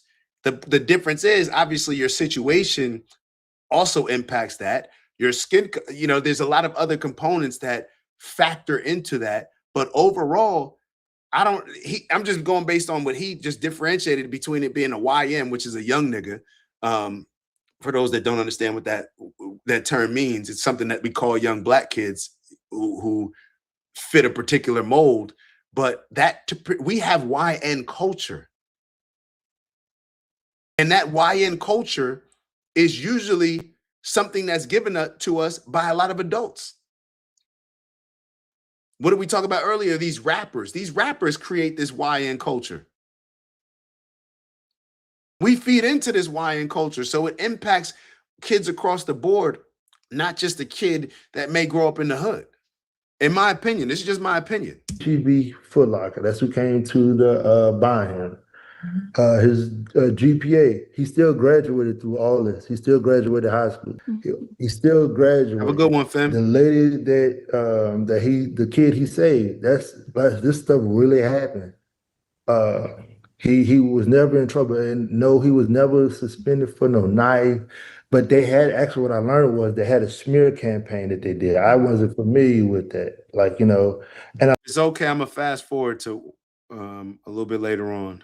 It's a long interview, but yeah. About right now, we all have kids like that. We sent them off to school. We sent them off just not looking for it. Again, he didn't go look for this. That's why they try to paint that picture. They painted a picture, and he didn't look for this. This walked into his life. Literally, matter of fact, they say it like this. The evidence shows he jumped 3 bleachers to get to him. Now, So did the jury hear that information, and is that information on the video? That's on the video. And they had their minds made up. Their mind was made up. It's already made up. 3 bleachers. Some say 1, some said 3, some said 5. Their statements was inconsistent. So Every tell statement us, was inconsistent. because we haven't seen that video. What did that video show? The video showed, honestly, you can show that you can see him coming into the tent, sitting down, and then it's like it started getting a little like you couldn't tell the people. But we're experts. Let me tell you what the DA did. They put a spotlight on the boys, right? So you could see them, right? But they never put a spotlight on Carmelo. And the reason why is because, of course, they was trying to make their side look like, oh, it wasn't that bag of push. The whole thing moved. Even the guy EP said in his statement, it was so bad to where it pushed him out the way. Because he's some pretty big kids. They're real big. They're bigger than me, actually. So it's like they tried to minimize their doing, but I've heard people who would supposed to be justice if in Texas, if I threaten you when I'm lying, you have the right to do whatever force if you fear for your life. So the video showed. I'm sorry. Go ahead, Kayla. No, he said if you fear for your life or Seriously body home. Yeah. Or they'll train jujitsu fighters too. And so the video that you all So what's happening is, in my opinion, the interviewer is trying to get out what was in the video. because there's been a lot of narratives going around. Like, give us something to where, like, tell us something that happened in the video to where it would justify the means of Carmelo killing Austin Metcalf and fearing for his life or serious bodily harm, like the mom just said. I think that's what the interview was trying to dig for without putting them on the spot and saying, well, what else? Like, that's what I think's happening. Maybe I'm wrong. Justify the student. Mm-hmm. And so the video that you all that they showed in court, it shows him running away from. Yeah, he ran to a teacher. The teacher said that the teacher he ran to a guy. I don't think that the father understood the question because she's walking on eggshells asking the question. She's saying that the video showed that Carmelo ran away. What I would be taking that as, and maybe I'm just taking it the wrong way, is that he ran away before the situation. Like, you saying that he stabbed the kid and then ran away kind of makes probably a lot of people think like, well, he could have avoided the situation before he stabbed him, I guess, or I don't know. I don't know, but that's what I don't know. Obviously, what they're thinking, but yeah. Ran to a teacher. The teacher said that the teacher he ran to a guy, and the teacher he ran to actually he hugged him because Carmelo, he's not like that. He hugged the guy. Like, he was freaking out. He hugged the guy. So the guy they was hugging, he was crying hysterically, and they tried to paint it as if he was trying to leave. But Now, then in court they said it that he wasn't trying to leave. yeah. Now, did this teacher testify? All right, I think we're gonna wrap this up. Damn, I feel bad that we didn't get Finn at the end because we said that we had to finish out on a high note. Definitely with some just breath work, but overall, how you receive this situation is probably going to be dictated based on how we are emotionally drawn to it. Naturally, we're all going to be drawn to this. Naturally, we're going to be drawn to it based on race because we live in this society right now. We live in this world where everything is based on race. So it's hard for us to hear certain situations and to be given certain information by people that they know racial disparities, racial conflict, it gets the most views. It touches our emotions that way. So therefore, across the board, the news outlets are going to report it from that standpoint to try to grab our emotions, because that is what gets us to engage and watch their TV shows. So it's very hard for us to remove some of these emotions and just to figure out a way that we can move forward and just look at this entire situation as a bad situation, terrible, horrific, that needs to be addressed from a standpoint of how do we avoid these type of situations moving forward? How do we avoid these situations? Yeah, man. And shout out to Captain. You feel me? Yeah, I've been working. We've been working. You feel me? I appreciate my fault. I shouldn't have gone to that point, but maybe that was just me trying to make a little icebreaker. But it's just a sad situation. It's a sad situation. And I really do hope that we can not get caught up in the trap that these powers that be want us to get caught up in, which is racializing everything because it's the easiest way for them to divide us. We clearly understand that they are trying to divide us because it's just easier for people to control. It's easier for them to control us when they can divide us with certain things on this level. So we'll never even try to elevate to this level and start calling out the things that the actual powers that be are doing. So let's do this. We'll go through 5 cycles of our breathing technique, in which we'll do a 4-second inhale, focusing on inhaling positive energy, 4-second hold, and then we're going to do a 4-second exhale, in which we're just putting out positive energy. And maybe this is something that we can do throughout the day when we feel ourselves getting, caught up in particular narratives here and there that are not leading us to where we want to get to, but are instead maybe it's like we're falling into this sunken place that the powers that be want us to be in, which is emotionally engaging and all this stuff. So let's take a 4-second inhale, 4-second hold, 4-second exhale to reset the energy, reset the room.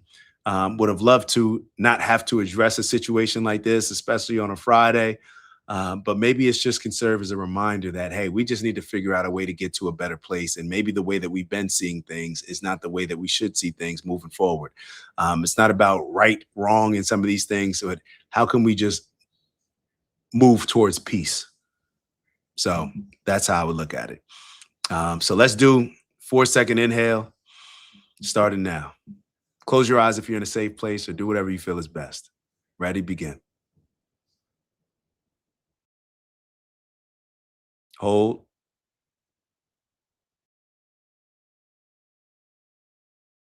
Release.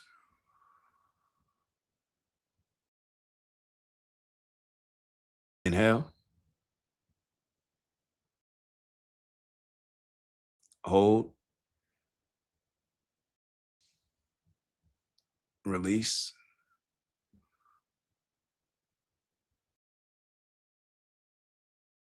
Inhale.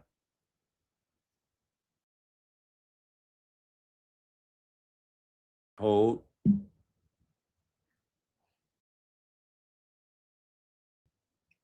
Release.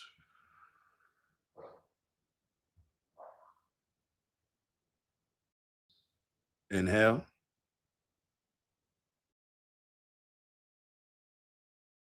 Hold.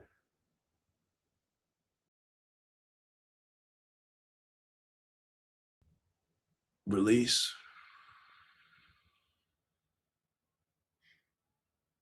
Last cycle. Inhale.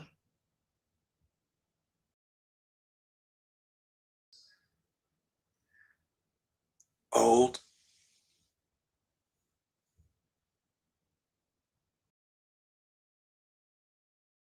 Release.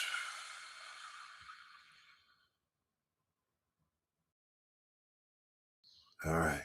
That last one did it for me. You ever feel like it's almost like your brain? All right. So this is what it feels like when I do that sometimes. You know how you stretch, like you're stretching your hamstring or whatever, and you feel like you may even hear like a little pop, but it's not like a pop my hamstring. It's just like you could feel the ligaments kind of stretching a little bit, or at least that's what it feels like, where it's like it kind of hurts, but then it kind of releases something.